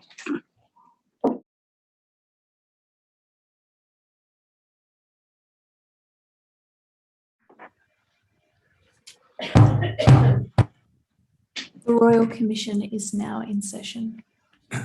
Yes, Ms Crawford. Thank you, Chair. The next witness is Mr. Patrick McGee. You will find a copy of Patrick McGee's written statement at tab 4 of Tender Bundle B2, and I ask to tender the statement into evidence and for it to be marked as Exhibit 11.15.1. Yes, thank you. Thank you. Attachments to Mr. McGee's statement are at tabs 56 through to 88 of Tender Bundle D2, and I ask to tender those documents into evidence and for them to be marked Exhibits 11.15.2 through to 11.15.34 respectively. Yes, that also can be. In addition, there is a photograph. There are 5 photographs of Win Marty at tab 1. Number 5 photograph of Win Marty at tab 1 and 5 paintings by Win Marty at tab 2 of Tender Bundle F2. And I seek to tender those documents into evidence and for them to be marked as exhibits 11.35.5 through to 11.35.10. Yes. Did you say 11 point? 11.35.5 through to 11.35.10. Yes, thank you. That too can be done. Thank you. Thank you, Chair. Thank you. Mr McGee, thank you very much for coming to give evidence before the Royal Commission. We very much appreciate your attendance and the statement you have made. Would you be good enough, please, to follow the instructions of my associate who will administer the affirmation to you? Thank you. I will read you the affirmation. At the end, please say yes or I do. Do you solemnly and sincerely declare and affirm that the evidence which you shall give will be the truth, the whole truth, and nothing but the truth? I do. Thank you. Mr McGee, I believe you're in the Brisbane hearing room, is that right? No, I'm in Melbourne, Chair. Oh, you're in Melbourne. Sorry, the information I've got is a little misleading. Well, just to let you know, Ms Crawford is in the Brisbane hearing room. Commissioners Mason and Atkinson are also in the Brisbane hearing room. Commissioner McEwen is with me in the Sydney hearing room. That is where we all are. Now, Ms Crawford will ask you some questions. Thank you, Chair. Mr. McGee, you're one of Win Marty's guardians at the moment, aren't you? That's correct, yes. And you've been involved with him for a long time. Yes, I first came to know him when he was 9. I was asked to come up and work with him on his community at the Ginger Perta, known as Santa Teresa. All right. And so Win Marty at 9, when you came to be involved, can you tell the Commission how that happened? A friend of mine, Nettie Flaherty, was the manager of the Child Protection Unit, and Win Marty was someone that was on their radar as a vulnerable child. And in fact, at the time that the conversation was occurring between myself and Nettie, there was a concern that he would need to be removed from his community due to behaviours of concern. And so the idea was, given my background in disability, in people with intellectual disability, I was to come up and work with him around his behaviours so that we could reduce the risk of harm to himself and others, and ideally keep him on community. All right. So when you say that you would work with him to try to help with his behaviours, what was it specifically that you would do with Win Marty? Well, when I arrived into Early Ginger Program, was very isolated and very marginalised. It wasn't that people weren't taking care of him. He was always had somewhere to sleep and something to eat. But people didn't know how to interact with him when he was behaving in a way that was aggressive or violent. And at 9 years of age, he could be both of those things. He had a long history of, after his grandmother died, no one really being the primary caregiver for him. And this left him in a position where he felt, isolated from the community. He wasn't attending school. He was roaming the hills around community during the day. And so his behaviours towards other children and their interaction with each other meant that they were often aggressive and towards each other. All right. And so when you started working with Win Marty, what did you do? Did you visit with him? How often did you do that? Initially, I lived on community with him, and I would work with him every day. And look, at the end of the day, what we did was to just spend time with each other. I had a big four-wheel drive, and so we would drive around in the four-wheel drive together. He would take me out bush. We'd go goanna hunting. I also worked to try and get him into the school so that he was able to attend some classes. I provided the one-to-one support to him that meant that I was able to interpret for him the world around him so that he didn't feel frustrated, and that frustration then would lead to behaviours of concern where he would get aggressive. All right. And as a component of that work that you were doing with Win Marty when he was aged 9 and a little bit up, were you also liaising with the family and community about the work that you were doing?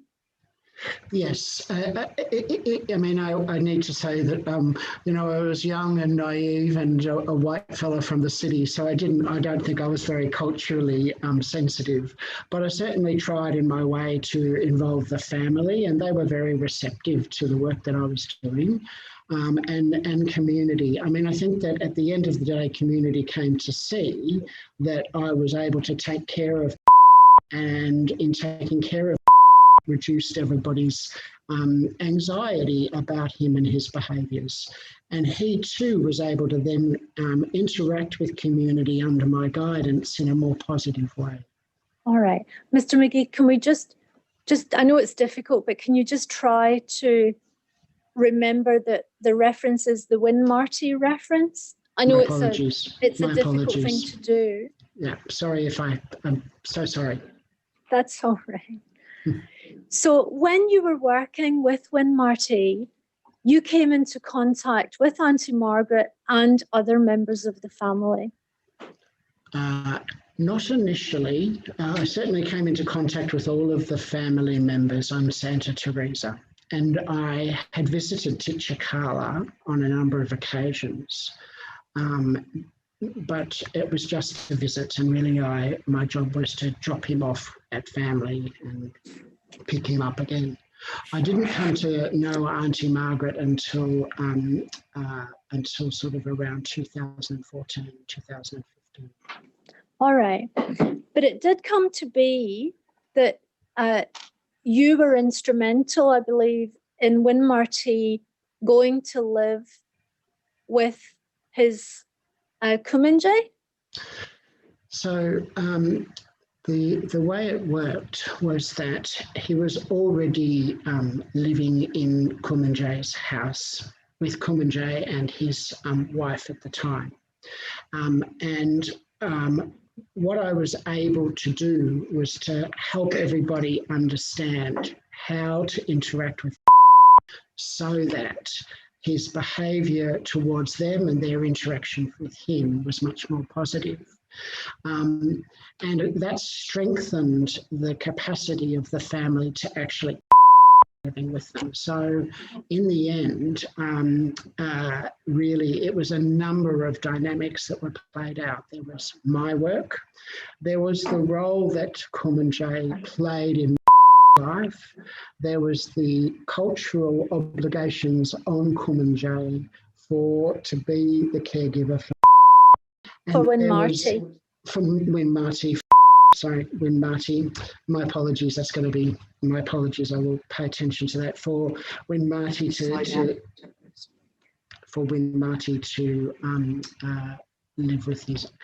with Kumanjayi. All right. And the other issue, Mr. McGee, we just have to slow it down a little bit for our Auslan interpreters. Now, it ended up that you worked with Win Marty for quite a few years, didn't you? That's correct. I worked with Win Marty for about 2 years before I went overseas. And in that time, I spent the first few months with him on community. And then I moved into Alice Springs and took up a position with the Positive Behaviour Support Unit, and then continued to work with Win Marty through the work of that unit.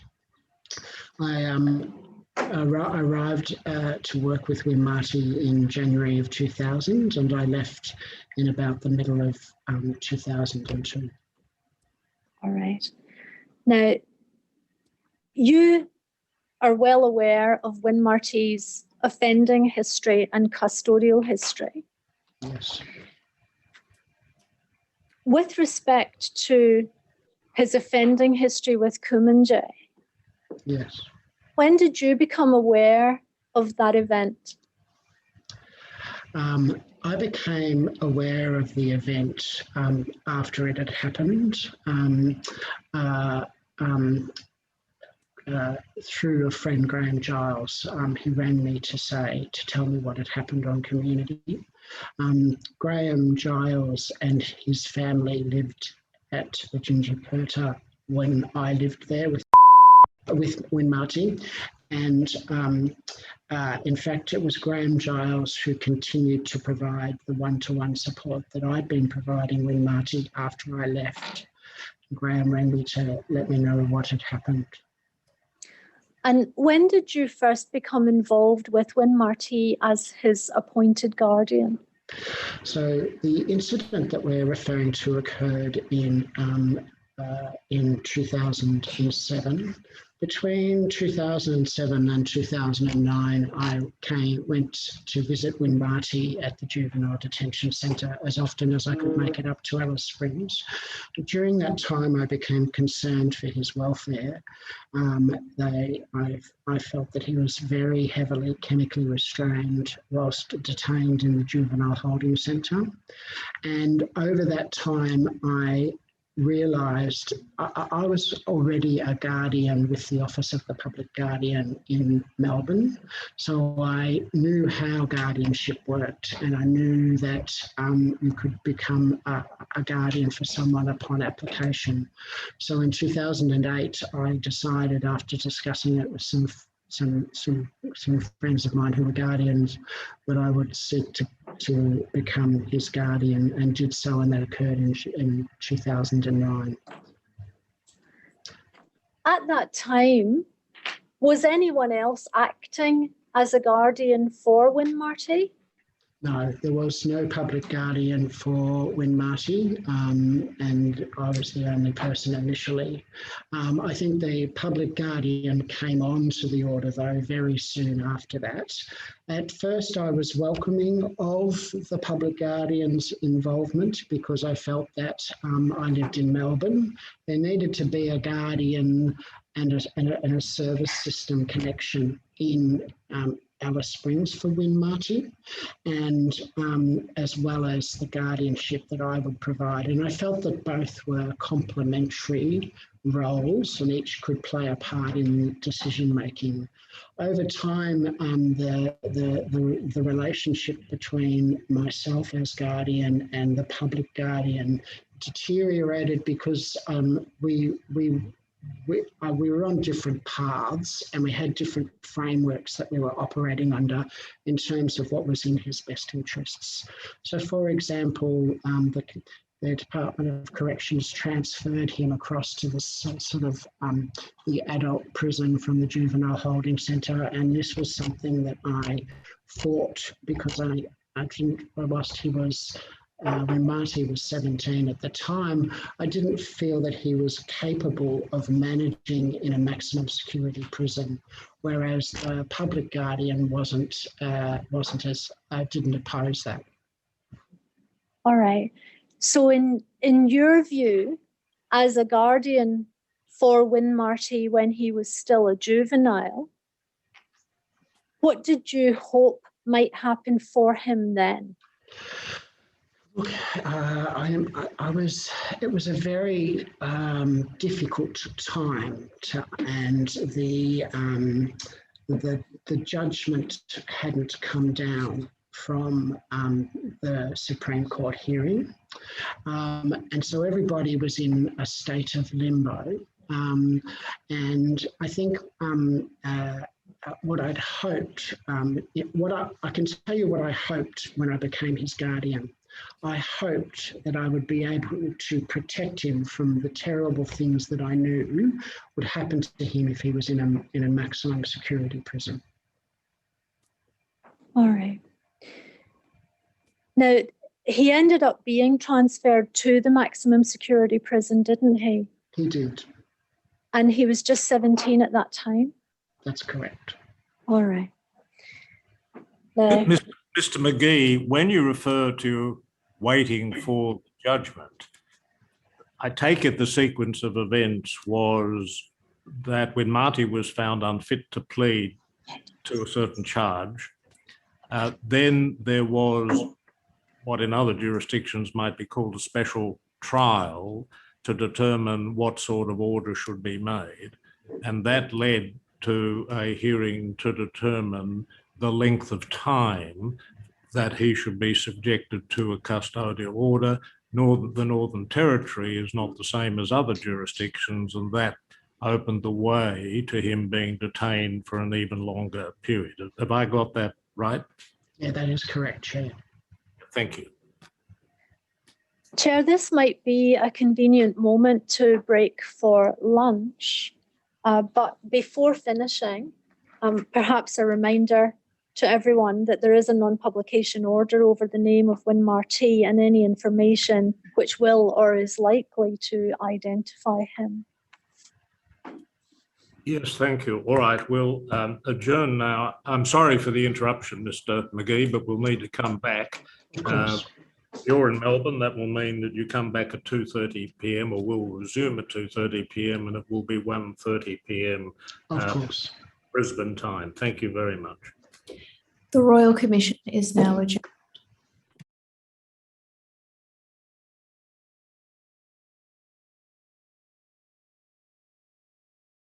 Thank you. The Royal Commission is now resumed. Yes, thank you, Thank you, Mr. McGee, for returning. Ms. Crawford will continue to ask questions. Thank you. Thank you, Chair.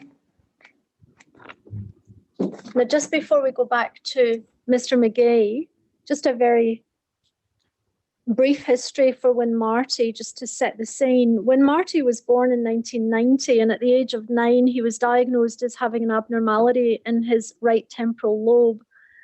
At the age of 16, so that was in 2007, Win Marty killed a family member, Kumanjay, who at that time was his sole carer. He was initially held in juvenile detention. He was transferred to adult custody about 2 years later in June 2009. In November 2009, the Northern Territory Supreme Court found that Win Marty was not fit to plead. At the conclusion of a special hearing, a jury returned a qualified verdict of manslaughter, and an order was made by the Northern Territory Supreme Court that he be subject to a custodial supervision order. The custodial supervision order was for an indefinite period of time, as is permitted by Northern Territory law. The court ordered a mandatory review of the order no later than 8 years and 11 months from the date of that order. The order was made in around April, May 2010.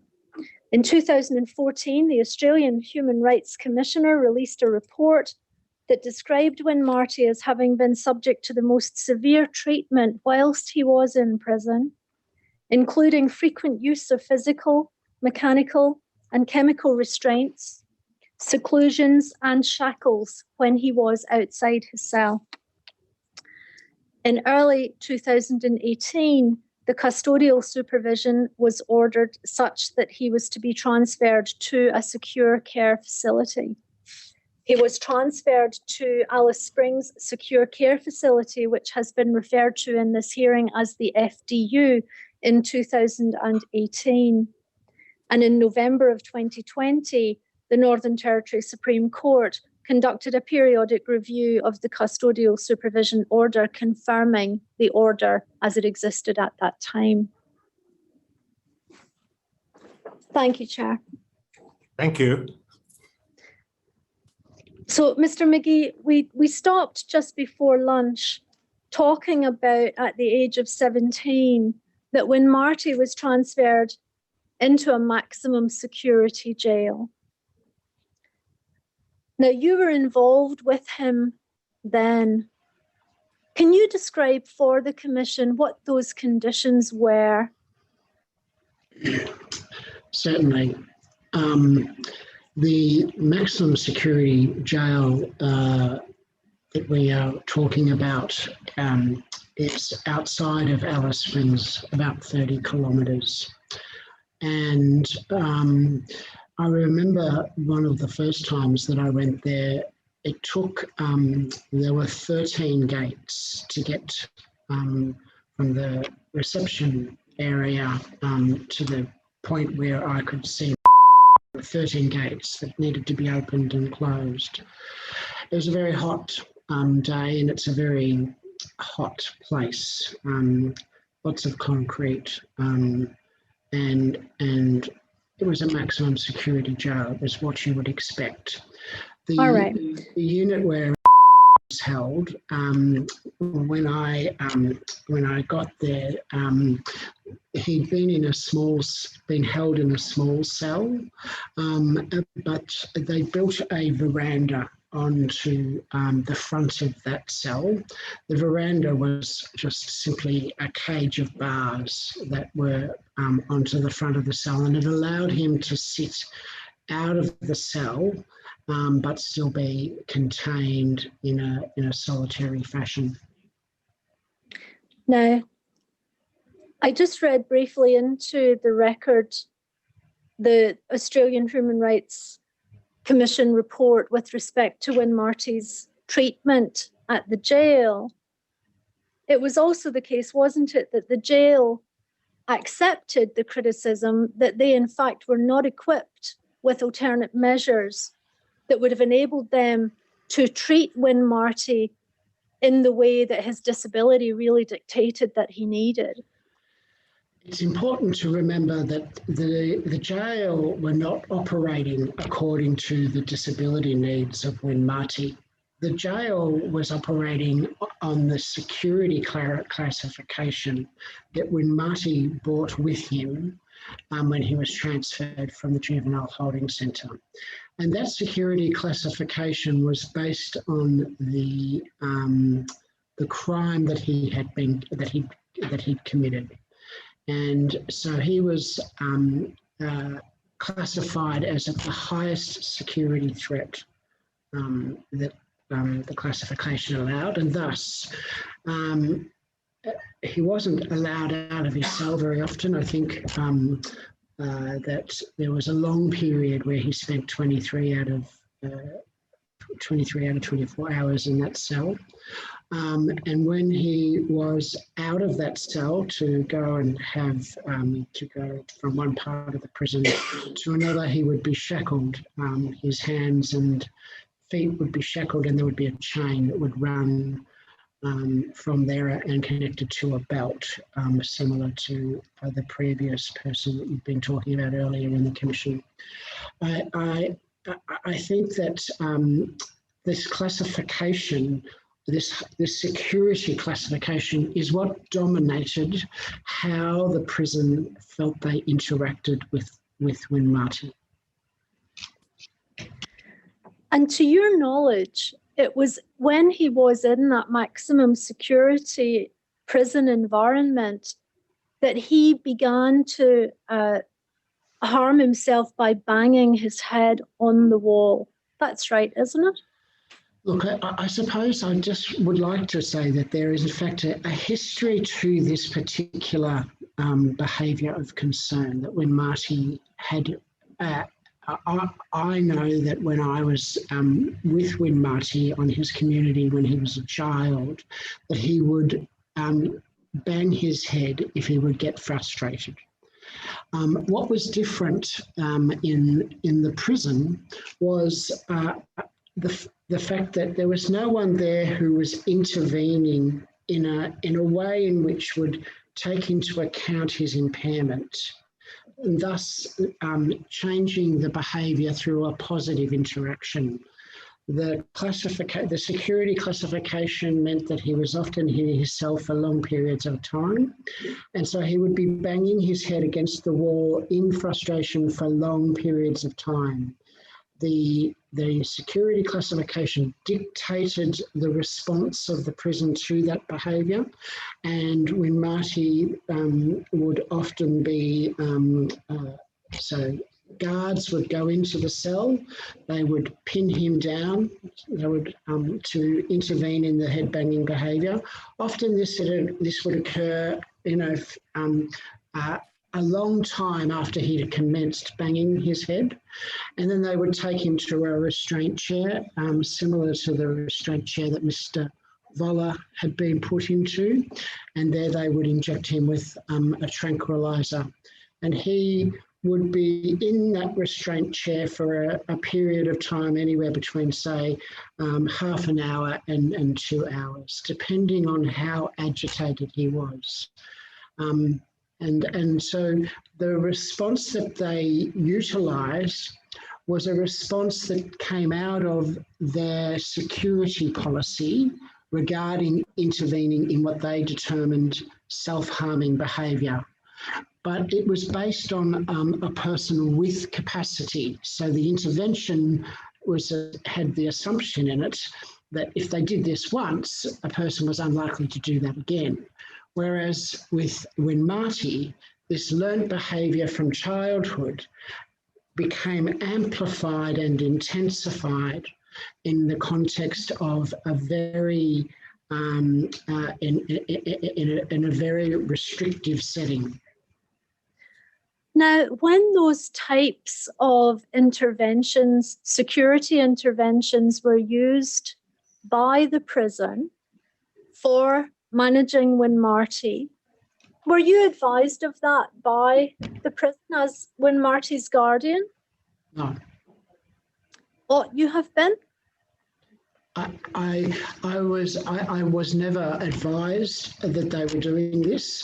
It came to my attention that they were doing this, and I was able to see a particular document that had shown how many times they had done this over a period of time. So that document, which I saw, said that between 2012 and 2015, this had taken place 17 times.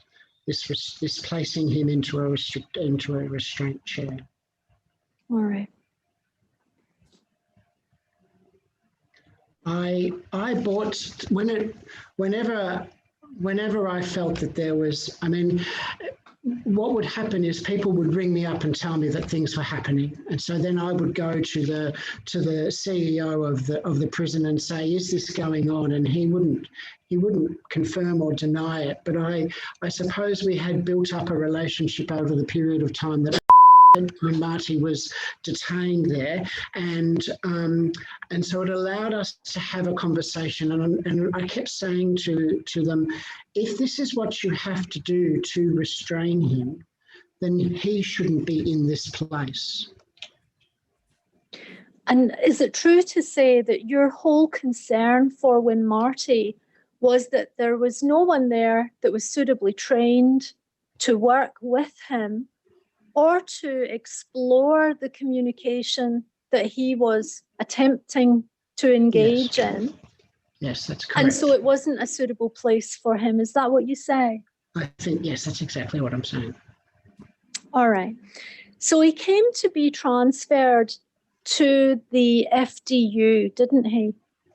He did, and that conversation began at the height of the issues around the way that they were intervening in his headbanging behaviour between myself and the what we now know as the FDU, and we all agreed that we thought it was important that he wasn't. That he didn't continue to be detained at the in that maximum security prison.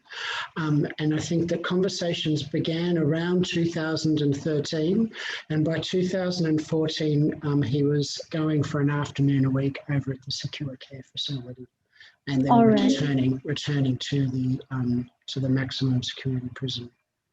Can you recall how long it took for him to transition from the jail to the full-time care of the FDU? 4.5 years. And during that time, did you have occasion to challenge how slowly that transition was progressing? Oh, well, I certainly did, as often and as loudly as I could. It fell on deaf ears. And so I resorted to getting people with like Dr. Astrid Bergden, Mr. Simon Wardale, Dr. Matt Fries, all of whom were clinical psychologists, to comment on the transition process. And I think that Dr. Astrid Bergden, in a couple of different reports, actually said he should just come over, and this transition process is not in his best interests, and importantly, not therapeutic. And from your perspective, as a guardian for Win Marty and someone who had known him for a very long time, can you comment on the effect that had on him personally? Well, I mean, so it would be a terrible moment when he was at the secure care facility, and it came time for him to be transitioned to travel back to the maximum security prison. And what would happen is guards from the prison would arrive, and he would see them drive up in their car, and he would know that he's going to get back in that car and go back to the prison. And so it's important to understand that he was going from an incredibly restrictive environment, a maximum security environment, to a therapeutic environment. So whilst he was at the therapeutic environment, the secure care, he would be able to laminate photos of people that that were important to him. He would collect bits and pieces, and all of that had to be taken off him once he arrived back at the jail. And so there was significant concern about that moment where he would walk out of the secure care facility and he would get transported in the back of a paddy wagon, if you know what I mean, the vehicle that would transport him back to the. And so often by the time he arrived back at the jail, when they opened the doors, the first thing that happened was punches, kicking, spitting. He was furious at the way that he was being treated. And there was often violence between him and the guards that were transporting him. Sometimes he was the one that was hurt, and sometimes they were the ones that were hurt. And is it your opinion that none of those things were done with the appropriate behavioural support or disability focus that was really needed for Win Marty on any day? The clinical expertise, the clinical advice was, you don't need to do this way at all. The common sense advice that we were all sitting around, talking to each other about was, well, this is not working very well for anybody. But the FDU people were convinced that there needed to be this staged approach. And the problem with the staged approach was that it was punitive in nature, so that when he behaved in a way that was inappropriate, he would go back a stage and have to commence all over again, building up the amount of time where there were no behaviours of concern. And it was ludicrous, because the very fact that he was in the secure care facility was because he had behaviours of concern, but their expectation for him to fully transition across was that he did not exhibit any behaviours of concern. The prison had the responsibility for the supervision, the custodial supervision order, and they were not convinced that the capacity of the Forensic Disability Unit existed to keep Win Marty secure in the way that he needed to be kept secure as a result of the way their security classification occurred. And it was clear to me that the Forensic Disability Unit struggled and were fearful of Win Marty and his behaviours, and that they also, I don't think that they really knew at that time, I don't think that they really knew how they would manage his behaviours. And so this ludicrous situation of him coming across every day but going back every night in the end occurred because of these dynamics.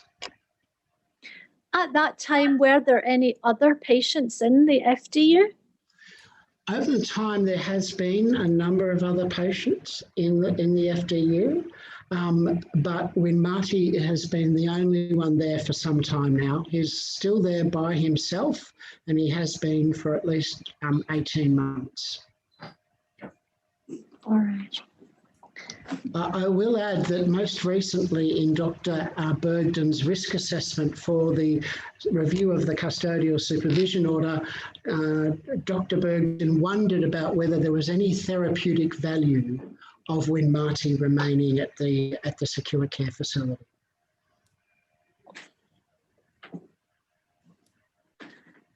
So when Win Marty was transferred there on a full-time basis, is it your view that the staff who were to take over his full-time care had been adequately prepared and trained to take on that role with Win Marty?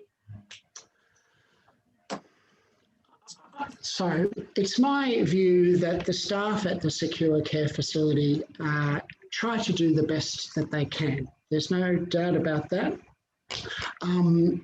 But I don't think that they are able to achieve the best that they can. The first thing is that there hasn't been, until recently, there wasn't a proper clinical coordinator in place. There hasn't been a proper manager in place. 2 managers came and went under very dubious circumstances. The people who are employed at that facility are often certificate 4 in disability trained only. And so we've got this situation where I think that there hasn't been a good management structure in place. There hasn't been a good clinical governance structure in place. And they've employed a group of people who have a very basic qualification in disability management. We're talking about someone who's detained for the purposes of treatment. And I'm not sure that people will often knew how to take a behaviour support plan and apply it in a practical context. So in your role as guardian, you should be consulted with respect to the development of behaviour support plans. That's right, isn't it? That's correct. Did that happen at the Forensic Disability Unit? There was quite a good working relationship between me initially as the guardian, and then me and Auntie Margaret as the guardian until recently. And in fact, I mean, I've been working in disability since I was 18, and I'm now very old, so it's a long time. And I have a strong network of people around the country. I've done a lot of work in complex care, a lot of work in behaviour support, and I've been When Marty's guardian now for 13 years. And so I often had connections to expertise that people in Alice Springs, it's a remote location, it's a small town, often they would not have those connections. So we built up quite a good working relationship where I would bring people to them who had necessary clinical expertise, and they would accept that person, and we would go on to do assessments and write behaviour support plans. We had a good working relationship up until recently, and the reason that relationship faltered was around the reduction of the chemical restraint. And during that time, it became clear that we had two different frameworks that we were both committed to in terms of what was best for When Marty. All right, I do want to take you to that question of the conversation that you were having with the staff at the FDU and your preferred approach with respect to the restraint medication that was being used for When Marty. There had been conversations about reducing that medication, hadn't there? Oh, yes. I mean, so whilst When Marty was at the prison, he was very heavily chemically restrained. So I would be sitting with him and he would be engaging in an interaction with you, and then he would just stop and fall asleep. And then he would wake up again about a couple of minutes later. That's the impact of, heavy chemical restraint. And so he was on a lot of medications, and when he transferred over to the secure care facility, we talked about the need for reducing the chemical restraint. We all concluded that he needed some time to settle into the full-time nature of living and residing and being supported by the secure care facility. They needed to get to know him, he needed to get to know them. So we didn't immediately commence it. It was only after, I think, about 18 months that I said, okay, I think that it's now time for us to look at how do we reduce his chemical restraint. There'd been a number of assessments that had concluded that he was very heavily chemically restrained and that there was a need to reduce that chemical restraint. And the reduction did start to happen, didn't it? Yes. So, I mean, when you undertake something like a reduction of chemical restraint for someone who's been on it for a very long time, someone who's in a restrictive setting under an order, and who has behaviours of concern and who is very complex, and for whom, that often the issue of the interaction between his cultural world and the world in which he was detained was playing out. And I'm sorry, I've lost my train of thought. Could you repeat the question? There was a gradual reduction in the chemical restraint. So we first what we did is to get the right people in place. Dr. Colin Marchant, the FDU staff. We need to have someone supervise Dr. Marchant's reduction, and we sought out Dr. Maria Tomazic, who was a psychiatrist with expertise in intellectual disability, and the guardians, Auntie Margaret and myself. And so we had a good team of people who all agreed that, yes, this was the right thing to do. So that was the first thing that had to happen.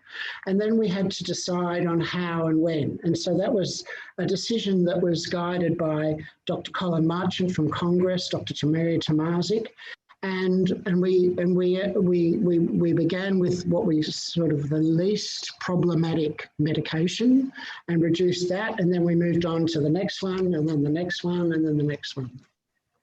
These decisions were taken by Dr. Colin Marchant, and we, as a team, agreed to them on advice. All right. And as you gradually reduced these medications of restraint, what effect did that have on Winmarty? It was a very difficult, complex process, and everyone was always left wondering, are we doing the right thing here? He'd been on these medications since he'd gone to jail. So we're now talking since 2007, and we're now in 2017, 2018. So for a long time, he'd been on quite significant levels of chemical restraint. Whilst he was in the prison, I would often have a chat with the psychiatrist who would review the medication. And it's a terrible place for a guardian because there were clear side effects. He developed a tremor in his left hand, for example. And I concluded that it was better when he was in the prison for him to be doped up and sleepy and dozy, rather than bang his head on the cell door and be restrained in the restraint chair. But in the secure care facility, that restriction wasn't there. So I think that we did one thing at a time, and each time we did it, there was an impact. Initially, the impact was a short, sharp burst of elevated behaviour. So Winmarty is very sensitive to change. There's a question of whether he's autistic, but he's certainly on the spectrum. And there was an internal change going on in his body after he'd been on those medications for a really long time. And so he reacted. As we reduced each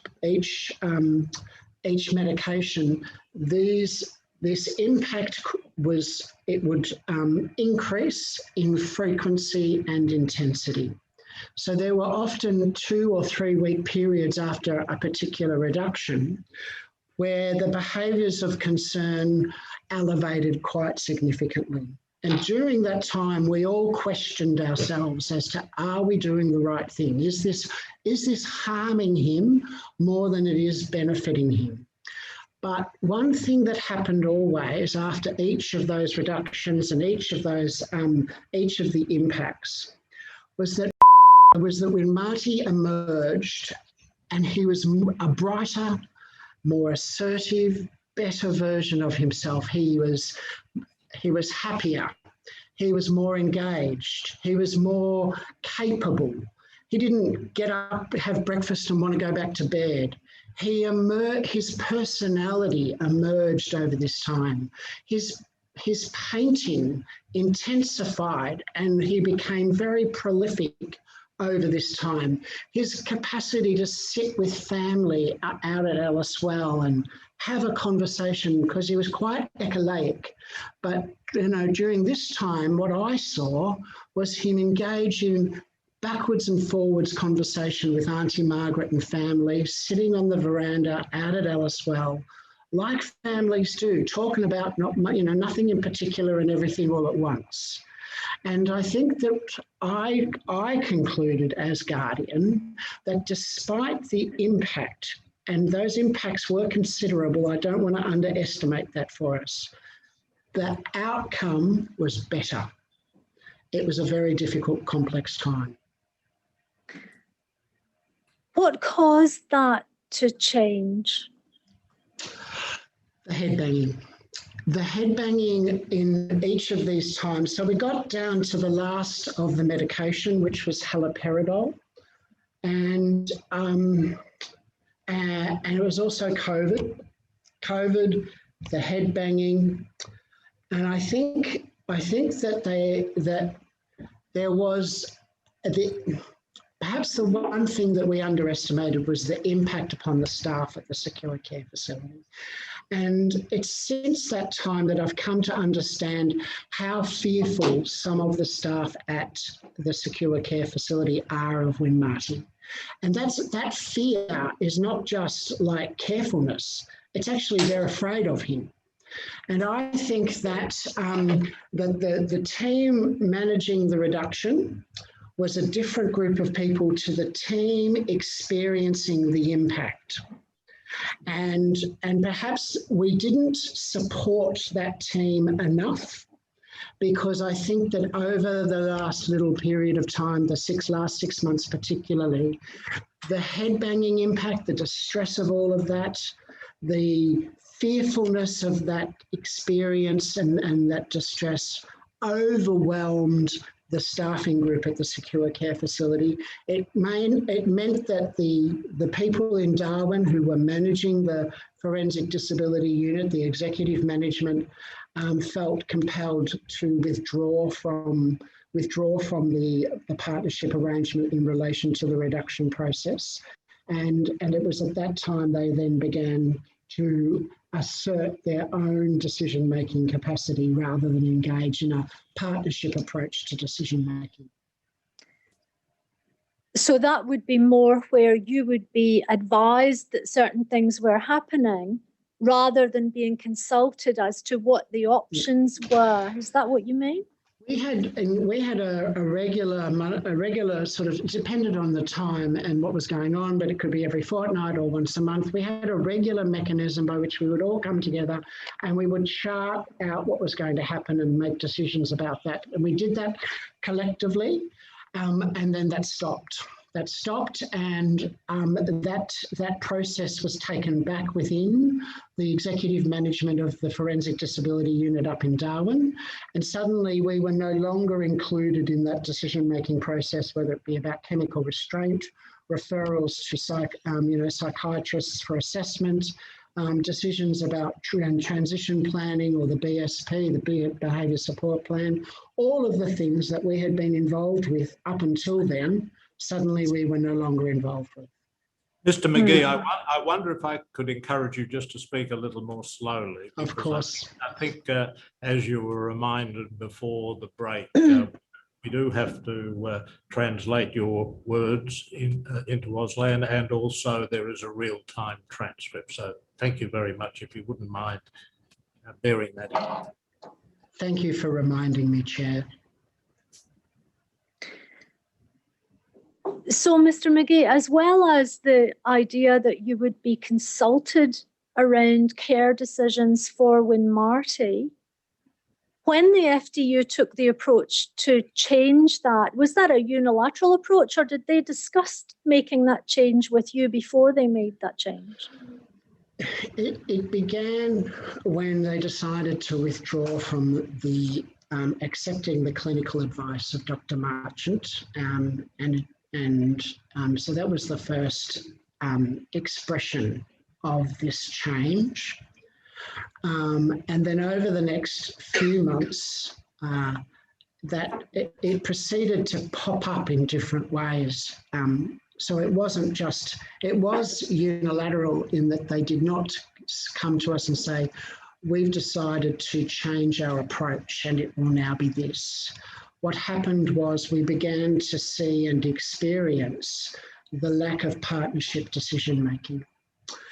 I think that the experience of when he out on community in June after COVID had ended, and he had gone out there and he damaged the car, the view of his level of risk, their view of his level of risk sort of changed dramatically. The team that was involved in the reduction of his chemical restraint were very aware of the risks associated with Win Marty, his capacity for unpredictable behaviour, his capacity for aggression and violence. But we also were very confident in the set of strategies that we'd all taken up together that we felt offset this risk. So they were more connection with family, more choice and control, more community access, more recreation. Mr. Bethune coming in and working with painting.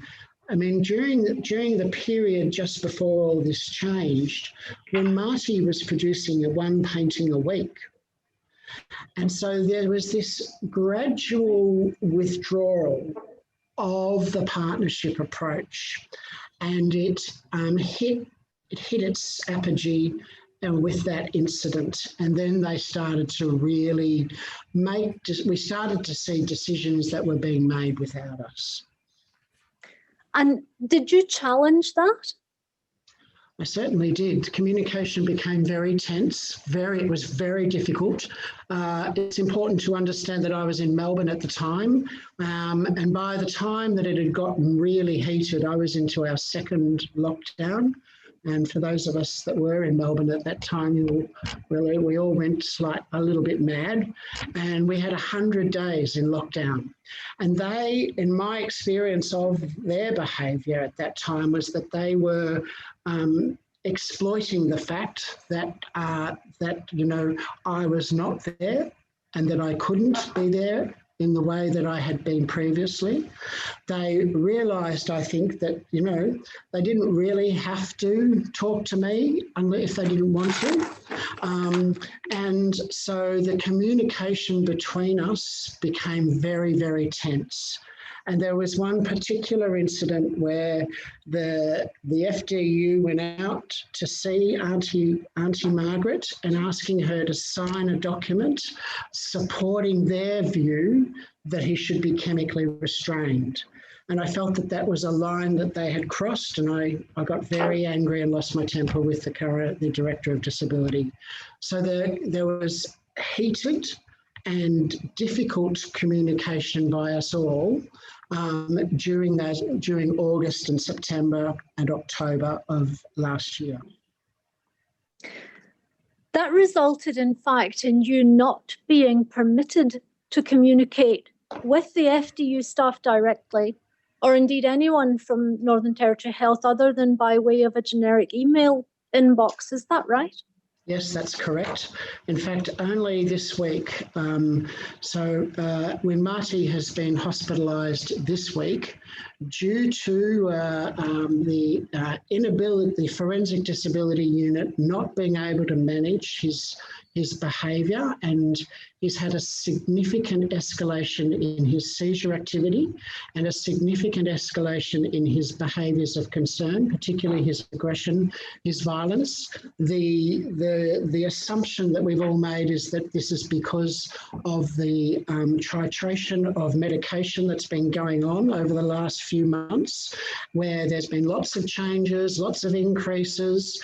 And as a result, I texted the facility manager, Tom Langcake, and I got an email from I think her name is the Deputy CEO, saying, please do not communicate with our staff. You know that we've got a policy where you're to only use this generic email.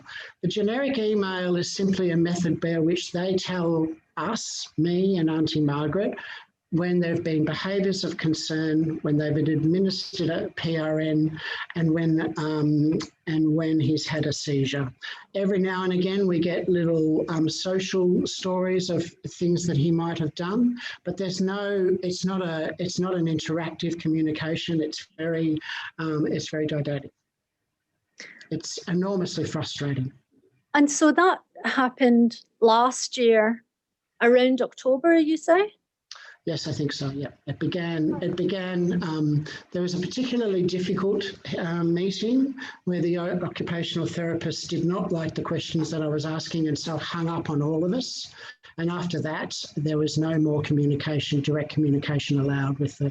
It didn't just affect me, but it was certainly targeting me. All right. In your experience with your work with adult guardians and working with people who are living with disabilities, Have you ever had anyone put you on this type of restriction for communication before? No. And with respect to being directed to communicate only by email, when you get emails from the facility or the health department staff, are those emails signed? Do you know who's authoring those emails? No, it's just Forensic Disability Unit. We have, it became very difficult. And so we took a decision to back off a little for a bit. And so we did that. And I suppose I expected there to be a calming down of everybody's passions, and that we would return to a more collegiate arrangement of at least communication. But it's clear that they are not going to ever communicate with me again. That's my view. They are intent on keeping me out of life. They are happy for me to go for a swim in the pool with him, but they certainly do not want my involvement in his life anymore, either in a day-to-day capacity or a decision-making role. I have worked for the Office of the Public Advocate as a guardian for 11 years, and I have never, ever seen a government department treat a guardian like this. And I need to say that this is not the first time I've seen the Northern Territory government treat a guardian like this. Mr. Ian McKinley, who was the guardian for another young woman, similar circumstances, very complex, highly political, was also treated like this, where they cut off communication. I think, Mr. McGee, if you don't mind, we just might confine ourselves to the case that the Royal Commission is looking at. There may be other issues with other cases. Thank you. Certainly. Mr. McGee, just taking up that point, on Tuesday, we heard evidence from the New South Wales Public Guardian, and she spoke about challenges arising from the interaction of the Mental Health Act and the Guardianship Act in New South Wales, saying that it was difficult for the Guardian to carry out their role, and that the Mental Health Act somehow trumped the Guardianship Act, but that didn't excuse you from your obligations as a guardian. In the context of your experience as a co-guardian for Win Marty, would you agree with Ms. Osborne's observations that were made before the Commission on Tuesday?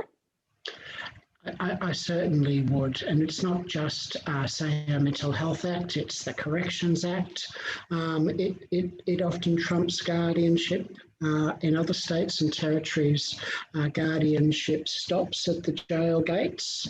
There was a little bit more ambiguous in the Northern Territory legislation, and so that ambiguity allowed me to put forward a case for inclusion. But I think that guardianship is utilised as a decision-making vehicle until it doesn't suit other systems, or until the framework that underpins the way guardians make decisions, best interest, express wish, least restrictive, comes into conflict with what the other service systems believe should happen. Now, a moment ago, you said that you couldn't see the communication issues between yourself and the Forensic Disability Unit or the Northern Territory Health people getting any better.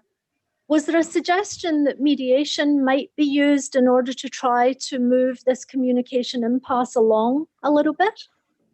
Prior to the Supreme Court review of the custodial supervision order, the community visitors, the principal community visitor, wrote to both the CEO of Health and myself and Auntie, explaining that she had concerns, interests in the context of,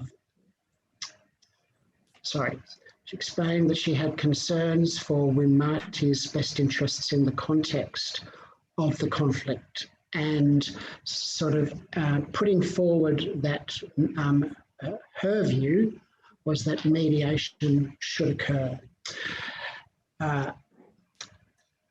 In the correspondence and interactions between myself and the CEO of Health, it became clear that there were perhaps two different versions of what mediation might speak to. And I think their version was that mediation would be used to discuss the way that I communicated and their expectations about communication going forward.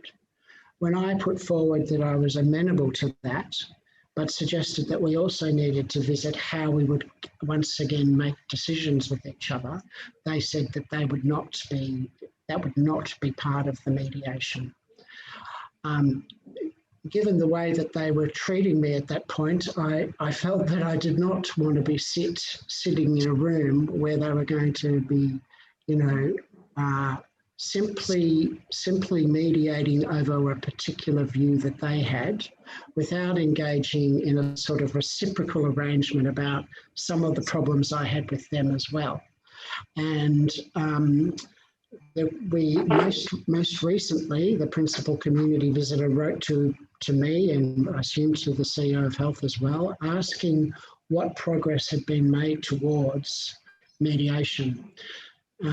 So the intervening incident or the intervening situation was the review of the custodial supervision order, where the Northern Territory government put forward the view that there could only be one decision maker under one piece of legislative authority, and that the CEO of Health, under the legislation that governed the custodial supervision order, they should be the sole decision maker, and that the guardians should not be and did not have the right necessary authority to make decisions whilst the order was enacted. The judge, Justice Hiley, found or his findings were aligned with the position of the government, and as a result, the guardians have no longer got any decision-making authority in the context of Win Marty. As a result of that, my disposition to participating in mediation disintegrated markedly. But not perhaps having decision-making capacity around treatment issues that may or may not be considered to be acute clinical decisions. That doesn't mean that you don't have a role to play in consulting about what is best for Win Marty based on your experience of him and your obligations under the Guardianship Act. Our view is that there was sufficient that Justice Hiley pointed to the Disability Services Act as the mechanism by which the authority that now rested with the CEO of Health and the guardians could be played out through the obligations of the Disability Services Act. Despite amendments, the Disability Services Act in the Northern Territory is 30 years old. It is a piece of legislation that, like most pieces of disability legislation at that time, were orientated towards how do services support people with disabilities, rather than providing a mechanism by which the rights of people with disabilities could be undertaken and promoted. I don't believe that there is any mechanism by which we are currently consulted. As such, the behaviour support plan that was sent to us as a completed draft version. It was sent to me on an email, and I was expected to respond via email as to my thoughts. With respect to the behavioural support plan, so it was sent to you asking for comments, wasn't it? Yes, right. just in January of this year. So that's a document that's under development, really, isn't it? No, I think that they now have what they're calling a comprehensive behaviour support plan. It's 3 documents. It's a behaviour support plan, a functional behaviour assessment, and a behavioural cycle analysis. Those three documents make up what they're calling a comprehensive behaviour support plan. All right. And is that what you've been asked to look at now? I was asked to look at the behaviour support plan, yes. All right. And that is something that you will no doubt do, isn't it? I've already done that. So I've had and sent back my comments. Now, with respect to the cultural aspects of care for Win Marty in the Forensic Disability Unit, Win Marty predominantly speaks Pitjantjatjara, doesn't he, or Aranda? Yes, that's correct. They're his first languages. English is probably his third language. Were you aware if any of the staff that were employed by the FDU to look after Win Marty were people who spoke Pitjantjatjara or Aranda? There's no one on staff that I'm aware of that speaks those languages. I do understand that a cultural liaison officer has been employed at the secure care facility, and that person does speak the languages of. I also understand that that person is someone that can't interact with Auntie Margaret due to the nature of the cultural prohibitions around the relationships between those two people. I think that having one person for the entire Forensic Disability Unit who's there to provide cultural advice it's a good start. But what I think we've been after for a long time is two things. We need people in that facility because he's the only one there who speak his language and can interact with him in a culturally safe manner. And we need that. We need the platform of cultural safety to be built up over time, and that the employment of people in a direct care capacity as well as in a management capacity we felt was the way to go. However, it's been many, many years of us saying to the Forensic Disability Unit people, well, there is a need for people who speak his language to be employed. In 2017, they went as far as to employ a consultant to develop a 10-week cultural and language plan where the staff would be, once a week they would sit with an elder from an Aranda elder and experience culture and language training, but it never actually got off the ground. All right. So, Mr. McGee, what do you want for Win Marty? What would your wish list be?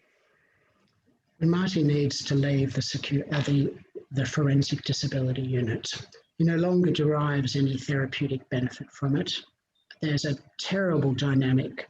I listened to Professor James Ogloff's evidence, and he said a couple of key things. He said that everybody needs to feel that they're progressing towards something. At the moment, there is no progression of anything for Win Marty. And that creates a sense of hopelessness in Win Marty's mind, in his family's mind, and I think in the minds of the professionals at the secure care facility. He also said that you can't actually just rely on chemical restraint as the mechanism by which you control behaviour. And I concur with those thoughts, and I think that that's the other thing. I think that Win Marty is someone who is heavily chemically restrained to no benefit, and it's doing him harm. And we've got a situation where at the moment he's in the Alice Springs Hospital because of the problems that he's having with the chemical restraint. It's dispiriting to think that since the review of the custodial supervision order, his seizure activity has grown significantly. His behaviours of concern have grown significantly, and his hopelessness has grown significantly. Like Auntie Margaret, I would see a a house in the community of Alice Springs, perhaps on the edge of town, where there's room to move, where family could come and visit, and he could then also go and visit them at Titchakala and Alice Well, where they've got a culturally safe model of disability support, which draws on the best expertise from both Aboriginal people and white people, where he can actually live his life in a way that is culturally safe for him and that makes him feel happy and confident and gives him dignity. And just a final question. With respect to the breakdown in the relationship between yourself and the FDU, do you feel disrespected with respect to the experience that you've had with Win Marty over all these years, that you actually have something valuable to add to the conversation and you're not being heard? So I'm not just a service provider. When Marty and I have a very special relationship, it's the most wondrous thing that the universe has given me in this life is to be Win Marty's friend. And he has given me so much. I owe who I am to him. And in turn, I have devoted my life to being there for him in what has been a very difficult life. I didn't know that this is what that was going to be, but this is what it is. And we now have this special relationship, and I now am a co-guardian with his aunt, Auntie Margaret. I get to go to an Aboriginal community and speak with Aranda people about life and living in Australia. I can't tell you the special nature of our relationship. I don't mind if they want to turf me out of the service delivery point, but they have excised my good friend out of my life, and they've excised me out of his life without so much as a by your leave, and they don't understand the enormous emotional impact that has had on me, and I think it's also had on Win Marty. Thank you, Mr. McGee. I have nothing further. Thank you. Mr. McGee, I'll ask my colleagues whether they have any questions. I'll ask first Commissioner Mason. Do you have any questions? Yes, I do. Thank you, Chair. When I began in this role as a Commissioner, Mr. McGee, I was told that First Nations people are leaders in inclusion of people with disability. And so listening to your evidence this afternoon, I thank you for coming today to give your evidence. Through what you've told us, is a very strong story around the medical model of disability, but also your evidence, as well as Auntie Margaret's or Sister Margaret's evidence, has talked about the social model of disability, and this transition for Win Marty towards that model of inclusion is really, really critical. I also wanted to make an observation before I come to the question, that he is an Aranda and Bidinjara first language speaker. He not only speaks in those languages, he also thinks in those languages. So if we're talking about transition, talking about therapeutic care for people that are speaking in English, then the level of understanding, but also of increasing his agency, is limited. So you make a very strong point about his isolation there, with really one person amongst many who speak his first language. So my question is around the social model of disability for him, because we're talking about him, and around that transition to the community and the way that is communicated to him. What are you looking for from the Royal Commission in terms of advancing that?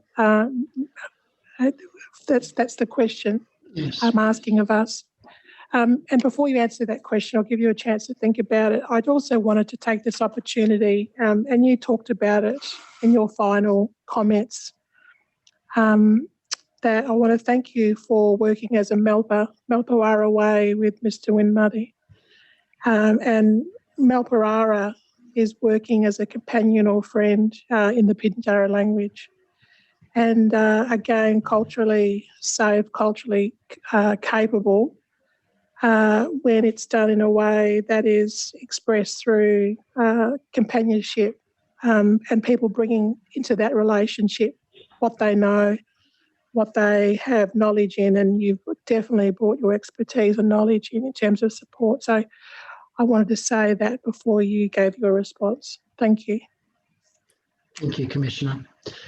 The response I would make is that for a long time now, there has been a lack of leadership at the Commonwealth level around the expectations that we might have for people like Winmarty, who do need significant and structured support in order to be safe themselves and to make sure that others are safe.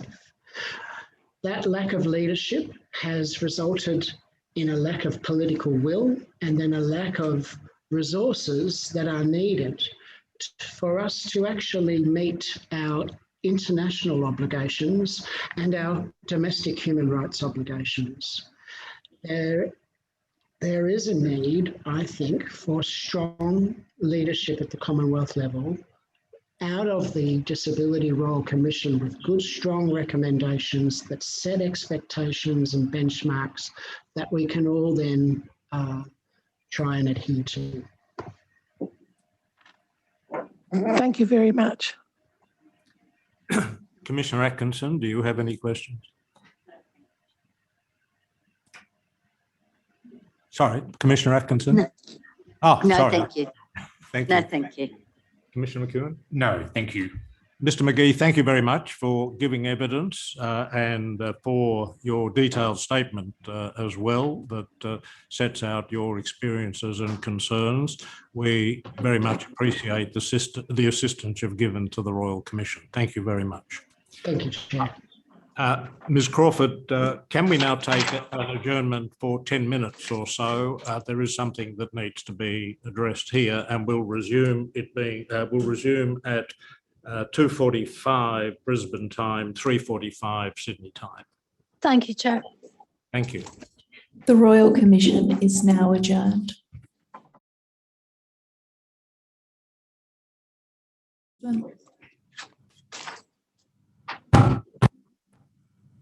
The Royal Commission is now in session. Yes, Mr. Power. Chair, I call Professor Patrick Kayser. Yes, thank you, Professor Kayser, for coming to give evidence to the Royal Commission. We appreciate your attendance. Just to explain how we're operating, Mr. Power is in our Brisbane hearing room and he will ask you some questions shortly. Yes. In our Brisbane hearing room, there are also Commissioner Mason and Commissioner Atkinson. In the Sydney hearing room with me is Commissioner McEwen, and of course I'm here as well, and you are in Melbourne, we assume. Yes, that's right, Judge. Thank you. Mr. Power, do you wish to tender some material before Professor Kayser is either sworn or affirmed, as the case may be? Yes, thank you, Chair. Commissioners, you will find Professor Patrick Kayser's written statement at tab 9 and his curriculum vitae at tab 10 of tender bundle B1. I asked to tender these documents into evidence and have them marked exhibits 11.16.1 and 11.16.2 respectively. Yes, yes. Thank you. There are also attachments to Professor Kayser's written statement. They are at tabs 15 and 16 of tender bundle D1. I seek to tender these documents into evidence and for them to be marked exhibits 11.16.3 and 0.4 respectively. Yes, those documents can be admitted into evidence with the markings you have indicated. Professor Kayser, if you would be good enough to follow the instructions of my associate, and she will administer the oath to you. Thank you very much. I will read you the oath. At the end, please say yes or I do. Do you swear by Almighty God that the evidence which you shall give will be the truth, the whole truth, and nothing but the truth? I do. Thank you, Professor Kaiser. Mr. Power will now ask you some questions. Thank you. Thank you. Professor Kaiser, could you tell the Commission your full name and your current role? My name is Patrick Dennis Kaiser, and I am the Dean of Law at the Australian Catholic University, where I hold a position as Professor of Law and Public Policy. Thank you. And have you provided a statement to the Royal Commission dated 28 October 2020, and is that statement correct to the best of your knowledge? Yes. Now, we have heard evidence today about Win Marty, and in your statement you discuss the role that you've played in providing legal advice and assistance to Win Marty and his guardians. Does that experience with his case inform your approach to the recommendations that you propose in your statement? Yes, it does. All right. Now, there's been considerable reference to what occurred in Win Marty's case, and what occurred was under Part 2, capital A of the Criminal Code Act 1983 of the Northern Territory. Could you assist the Commission by briefly outlining how that system works, and in particular the nature of orders that are given under it and their length and how they are reviewed? Certainly. So if a person comes before the court and there's a question about their fitness to plead, under Section 43, capital J of Part 2A of the Criminal Code, there is a statutory formulation of the Presser test of fitness to plead. Of course, we start with the presumption of fitness, which is established in Section 43K of the Code. And then under Section 43, capital P, a jury will determine fitness pursuant to those tests. Then under Section 43, capital R, a judge will determine if that unfitness exceeds 12 months. And if so, a special hearing under Section 43, capital V, will be held to determine if the defendant is not guilty by reason of mental impairment, or if they find that beyond reasonable doubt that the defendant committed the offence, or that an alternative charge is proven, then they will make that finding. All right.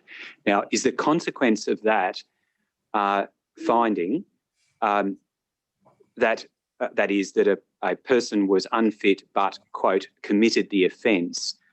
Is it the case that the Northern Territory law specifically provides that that is not a basis in law for a finding of guilty of the offence to which the finding relates?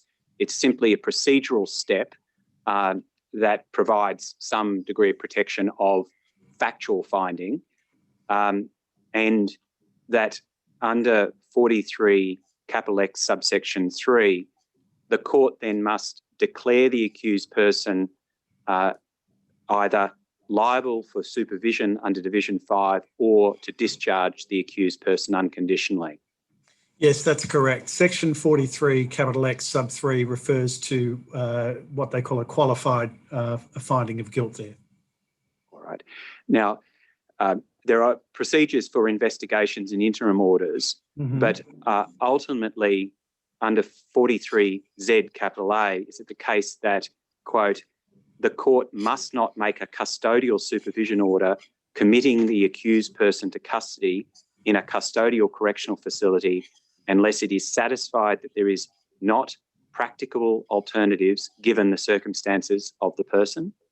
Yes, that's correct. And of course, that's a section that requires some explanation and some context at an appropriate point in time. All right. And in terms of the context and explanation, what you're referring to is the the legislative requirement about practicable alternatives is something we'll come to in your evidence, but of course the legislative test requires consideration of practicable alternatives, Correct. which is meaningless unless they are present. Yes, absolutely right. All right. Now, under the Northern Territory Code, is a supervision order for a particular term, or is it indefinite? Yes, it's indefinite under section 43, capital Z, capital C. Right. Now, it's imposed for that indefinite term. Is there some nominal term or some other check that requires a review of that order at some point? Yes, so there are provisions in the code for variations or revocations under section 43ZD and E, but typically what happens is 43ZG is invoked to engage in a major review. So what happens when an order is made pursuant to 43ZA is the term is indefinite, but the judge will make will usually register what they call a term for a major review that is coincident with the sentence that they would ordinarily order if a person was found guilty. So so that major review mechanism provides a basis for the court to listen to evidence and so on and so forth to make a fresh order if one is deemed to be appropriate at the conclusion of that term. Right. And just to quote from the Act itself, the term being referred to is that which in the judge's opinion, quote, which in the judge's opinion would, quote, have been the appropriate sentence to impose upon the supervised person if he or she had been found guilty of the offence charged. Thank you. Yes, that's the basis for the major review. All right. Now, the major review exists at that point, and as you've indicated, there is the potential for applications for variation or revocation under some other sections of the Act. Is there any limitation upon a person or a person on their behalf making an application to vary an order? Yes. So section 43ZD, subsection 3, says if the court refuses to vary an order, you can't go back to the court to apply for a new order within 12 months.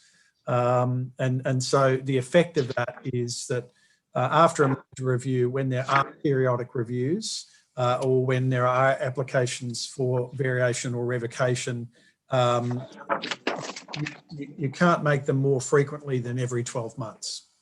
Right. Now,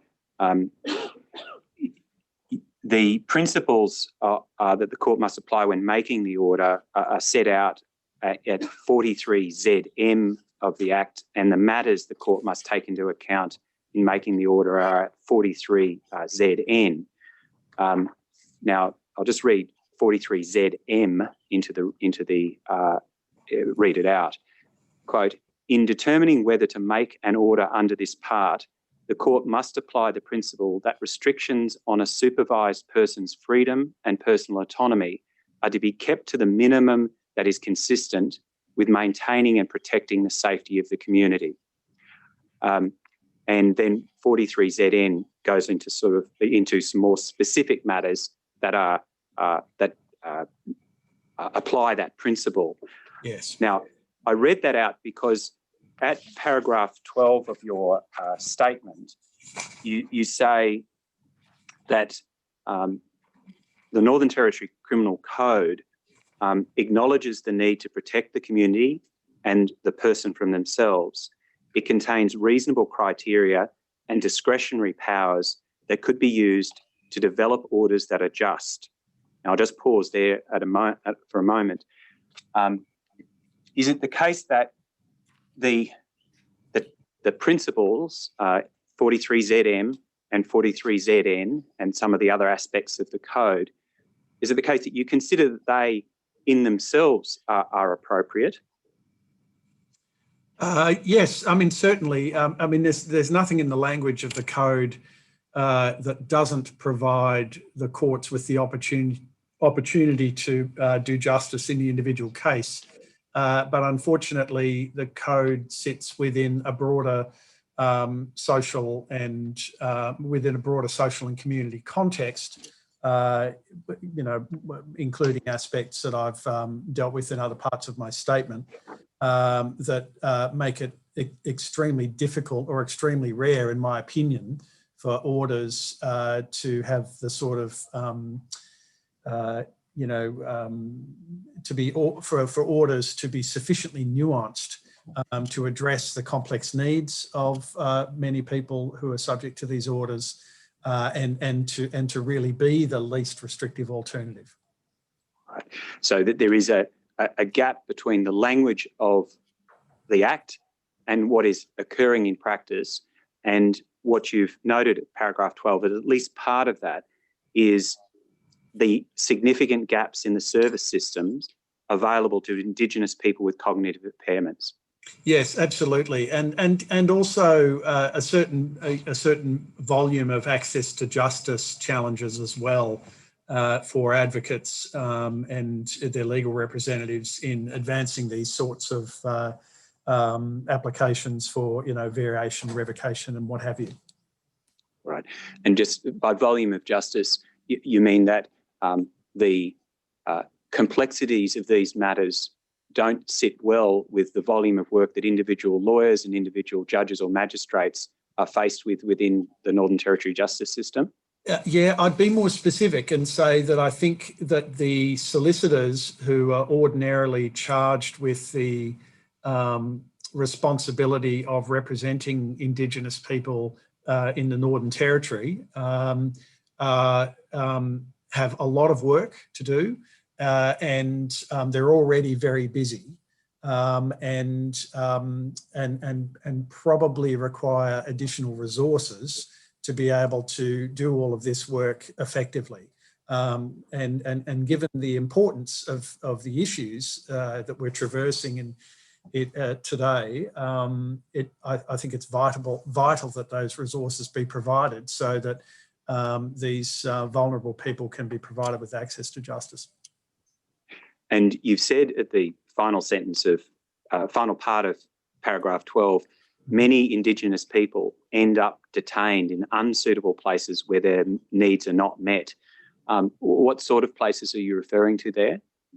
Well, look, certainly I understand that what's referred as a qualified finding of guilt is a necessary part of the Part 2A arrangement under Section 43X.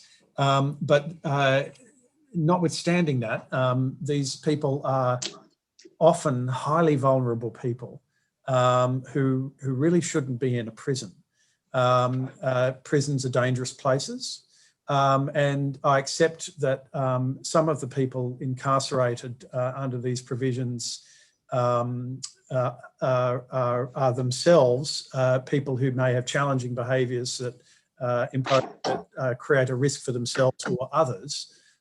They are nevertheless people with disability who are very vulnerable, who require specialised treatment and assistance, perhaps in ways that, if I can say this, ordinary average variety prisoners may not need.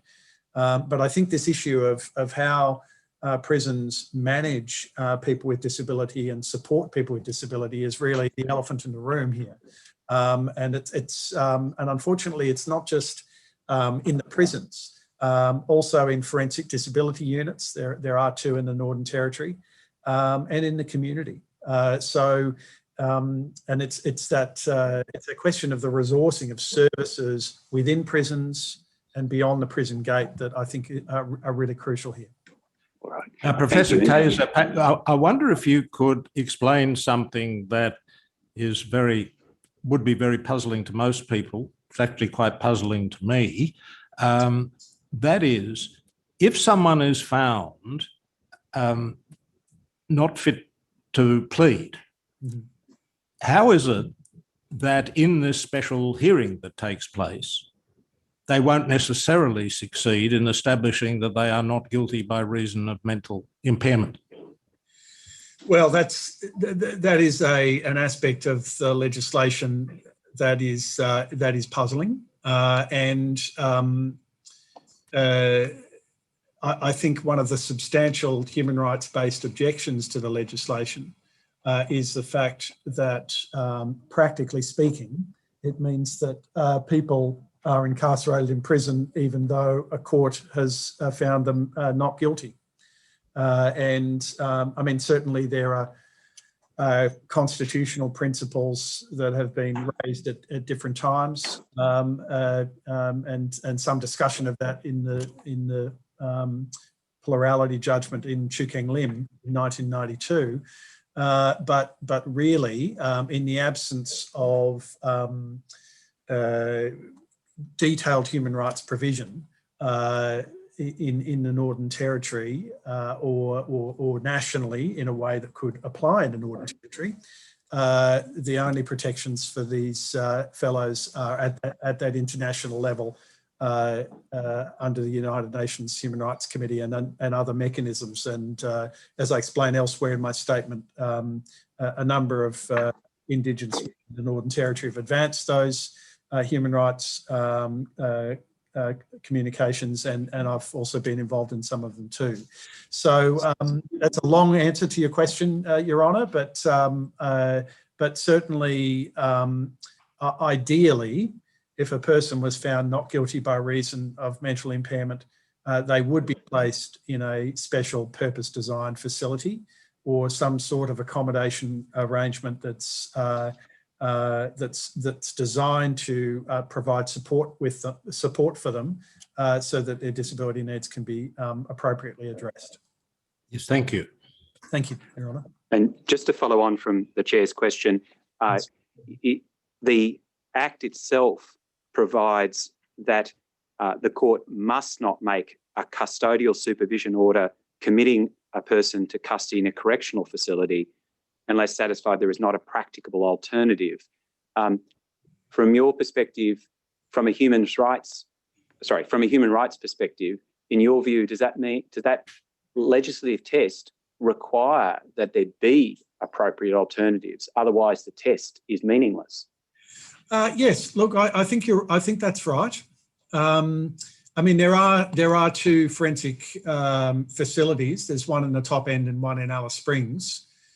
You know, there's an issue of fitness for purpose in terms of you know, some of the units may not be suitable because there may be people who need less security around them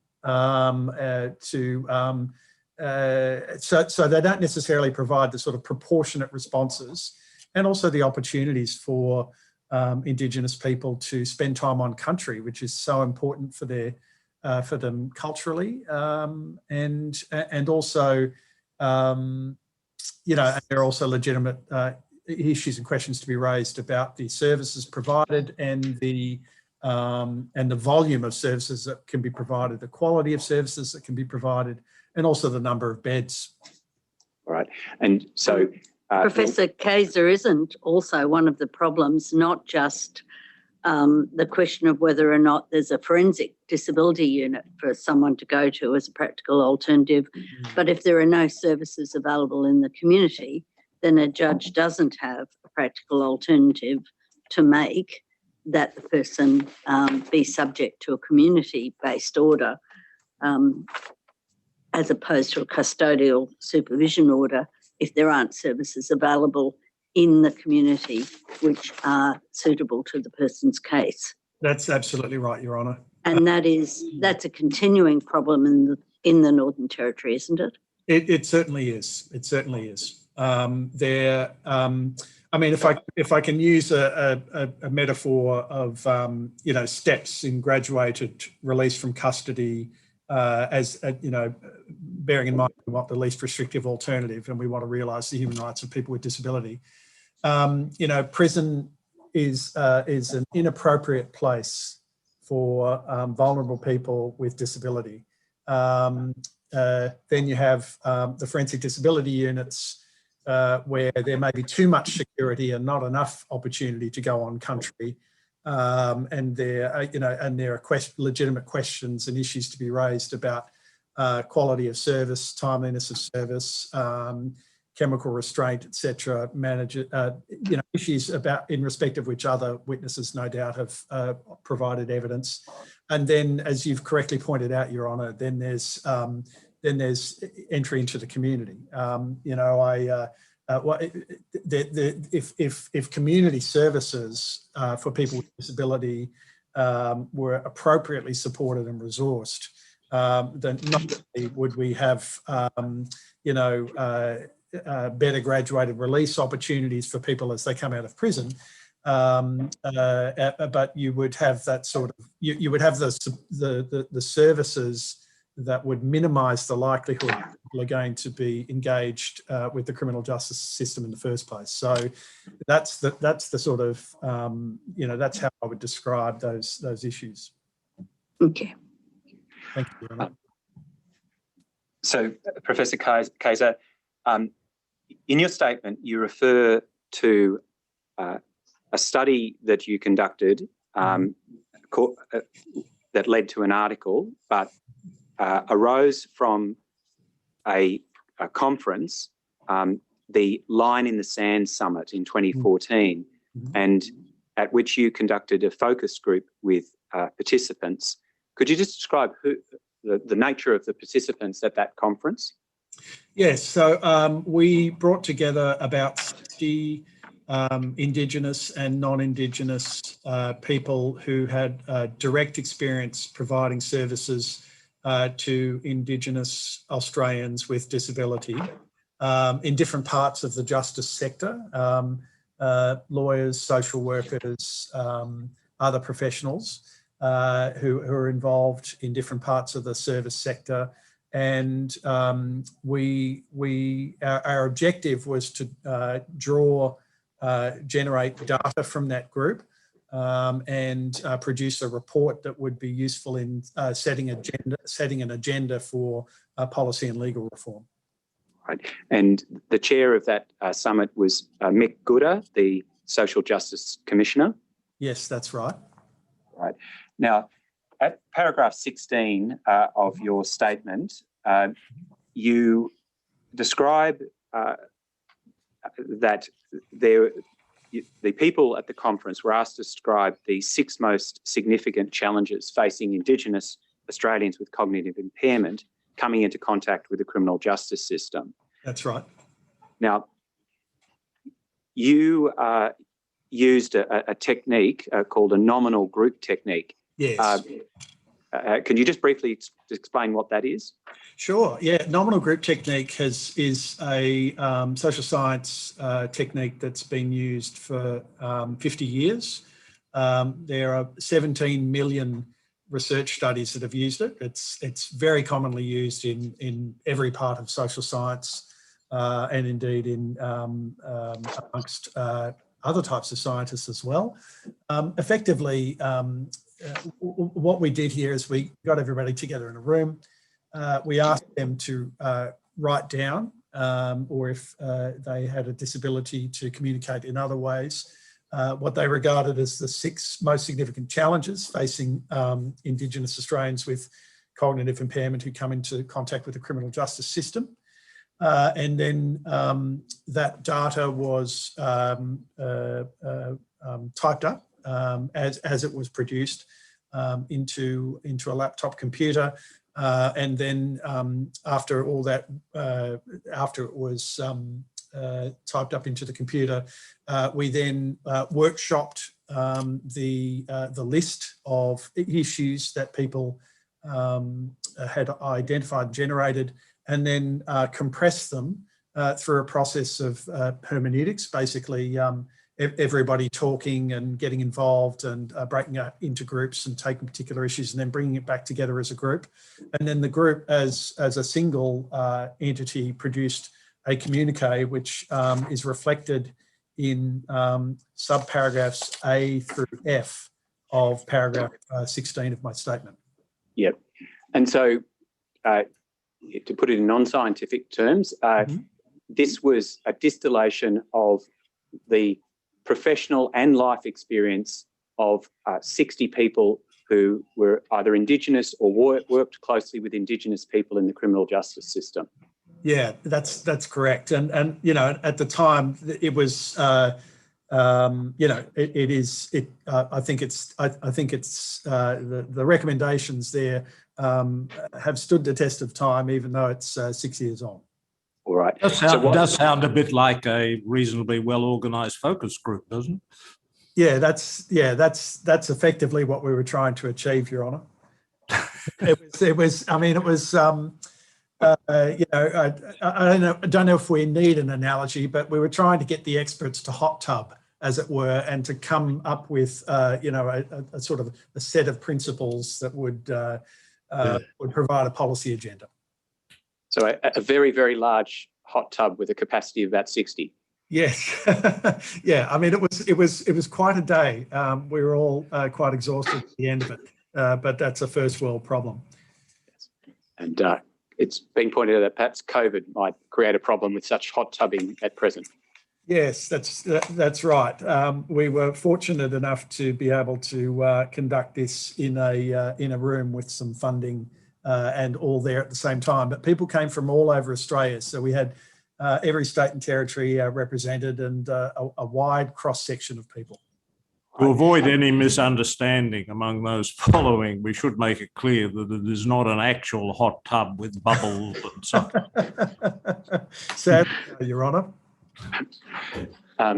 So the reason for me introducing how these 6 points, A to F, were developed is to note their source. And I want to try and use them as a framework for your evidence about what needs to be done to remedy these issues. Thank you. So going to A,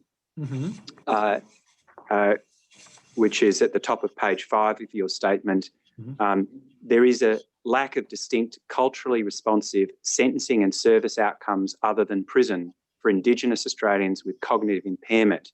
And then you list, or rather the group listed 4 specific points.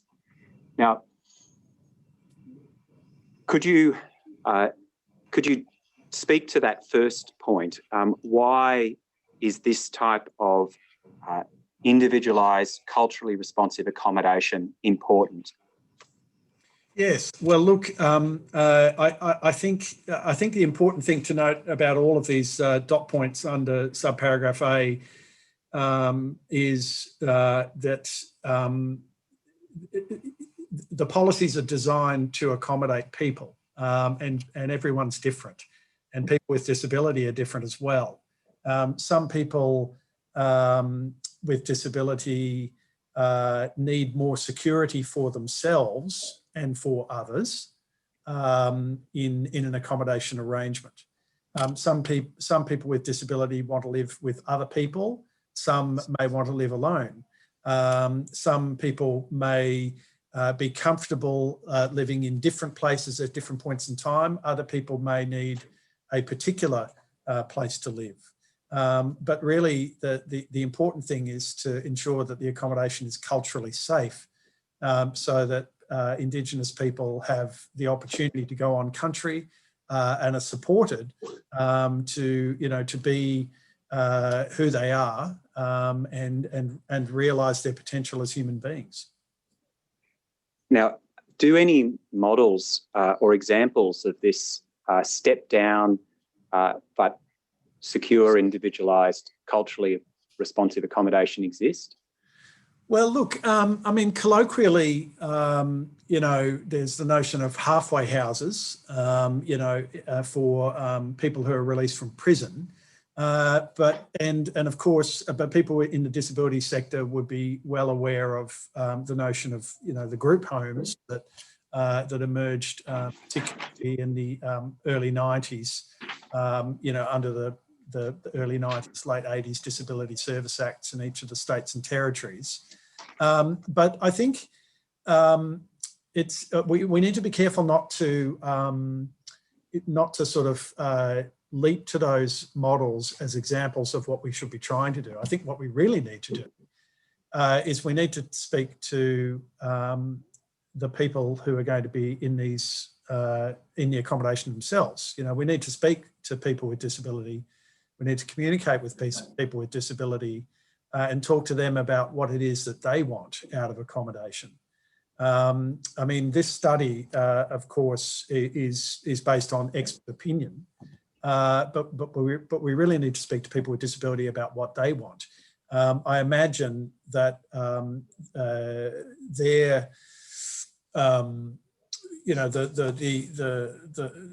the information that comes from people with disability about how they want to live their lives is going to, I'd be surprised if it didn't produce the sorts of, you know, recommendations that I've described here in these dot points, given that the people who provided this research data for us are extremely experienced individuals. But really, we need a range of housing that makes sense. So, for example, you know, you might have an Indigenous person with disability who has kidney problems and who needs dialysis. Well, obviously, you know, an accommodation arrangement that is close to dialysis equipment is going to be necessary. On the other hand, maybe Indigenous people who really particularly want to live back on country. Obviously, that involves discussions with community elders, particularly if they have come into contact with the criminal justice system because of activity that they engaged in that community, which ended up with them being subject to a custodial supervision order of this variety under Part 2A. But I think it's important to, I guess that's kind of a long-winded answer, but I guess the point I'm really trying to drive home is that I think that the dot points in paragraph A speak for themselves, but they need to be animated by the voices of people with disability, and if they can't speak with a voice, then, you know, we need to communicate with people with disability, Indigenous people with disability and cognitive impairment as best they can, so we can work out what they want and try and deliver that. And as you've said, the dot points are interlinked and speak for themselves. But if I can just turn to the last one, sure, which is that the services must connect with and leverage support from families and other relevant social services. Now, does that, in your view, mean that there really needs to be an involvement of Aboriginal community-controlled organisations who can link to the families of people with disabilities and other social services to achieve those dot points that are listed above? Yes, I mean, look, I think that once, you know, once people are leaving a prison environment, and indeed when they're in prison, you know, the NDIS is the funding framework, is the normative framework for planning, it's the legislative framework for planning, and what we really need are planners, you know, be they service providers in the community that provide that service. And there are, you know, planners in the Northern Territory, perhaps not enough, and perhaps not enough planners and services that have the, you know, the rich and diverse multidisciplinary professional experience that you need to build nuanced plans for complex forensic clients coming out into the community. But the NDIS could provide that framework, and what needs to happen is that there needs to be a culturally safe way of, we need to make sure that that planning occurs in a culturally safe way with services, so that people with, Indigenous people with cognitive impairment Indigenous people with disability are listened to, that they're given the opportunity to identify culturally significant people and or guardians who can help them with planning, that can assist them with planning, and then they need to be connected into services that are culturally safe, that make sense. So your comment before about Aboriginal community controlled health organisations is apt. They're organisations that are culturally safe. But we really should aim for all services everywhere to operate in a culturally safe way, and cultural safety should be part and parcel of NDIS planning. And then we need to leverage families. So often not always, but often there will be family members who can assist and assist in helpful ways. We just need to be really sensitive about this planning exercise, because there are multiple layers when it comes to cultural issues. As I said before, it needs to be handled in a very delicate and nuanced way, because depending upon the behaviour that resulted in the custodial supervision order that placed a person in prison in the first place, there needs to be a negotiation with the communities, in particular if the person intends to return to that community, because there are circumstances where a community might not want a person to go back. So it's a very complicated terrain, but there are really, again, we just need to listen to Indigenous people, because they're the experts in Indigenous culture, and they're going to tell us what we need to do as service providers, what we all need to do to make sure the transition out of prison and into appropriate disability service arrangements can be made. Right. Thank you. And I won't go through it, but in paragraphs 21 through to 24 of your statement, yes, speak to some of the issues you've just discussed, and in particular, justice liaison officers and NDIS service providers. So you've spoken about that there. Yes.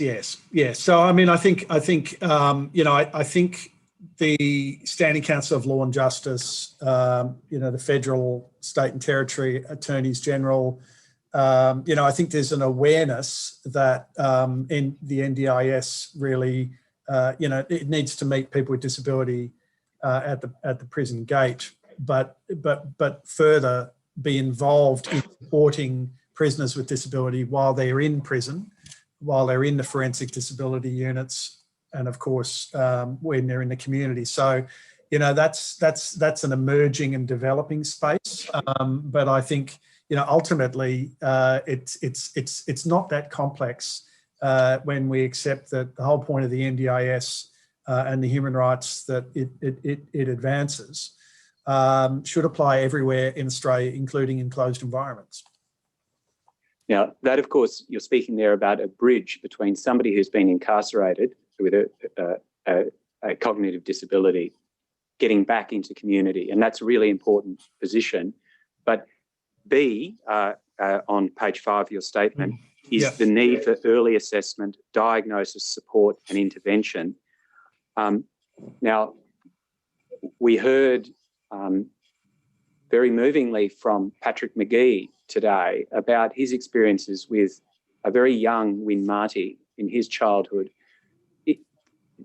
Is Win Marty's situation one that illustrates why there is a need for that early assessment and support and intervention to try and avoid anybody ending up in custody?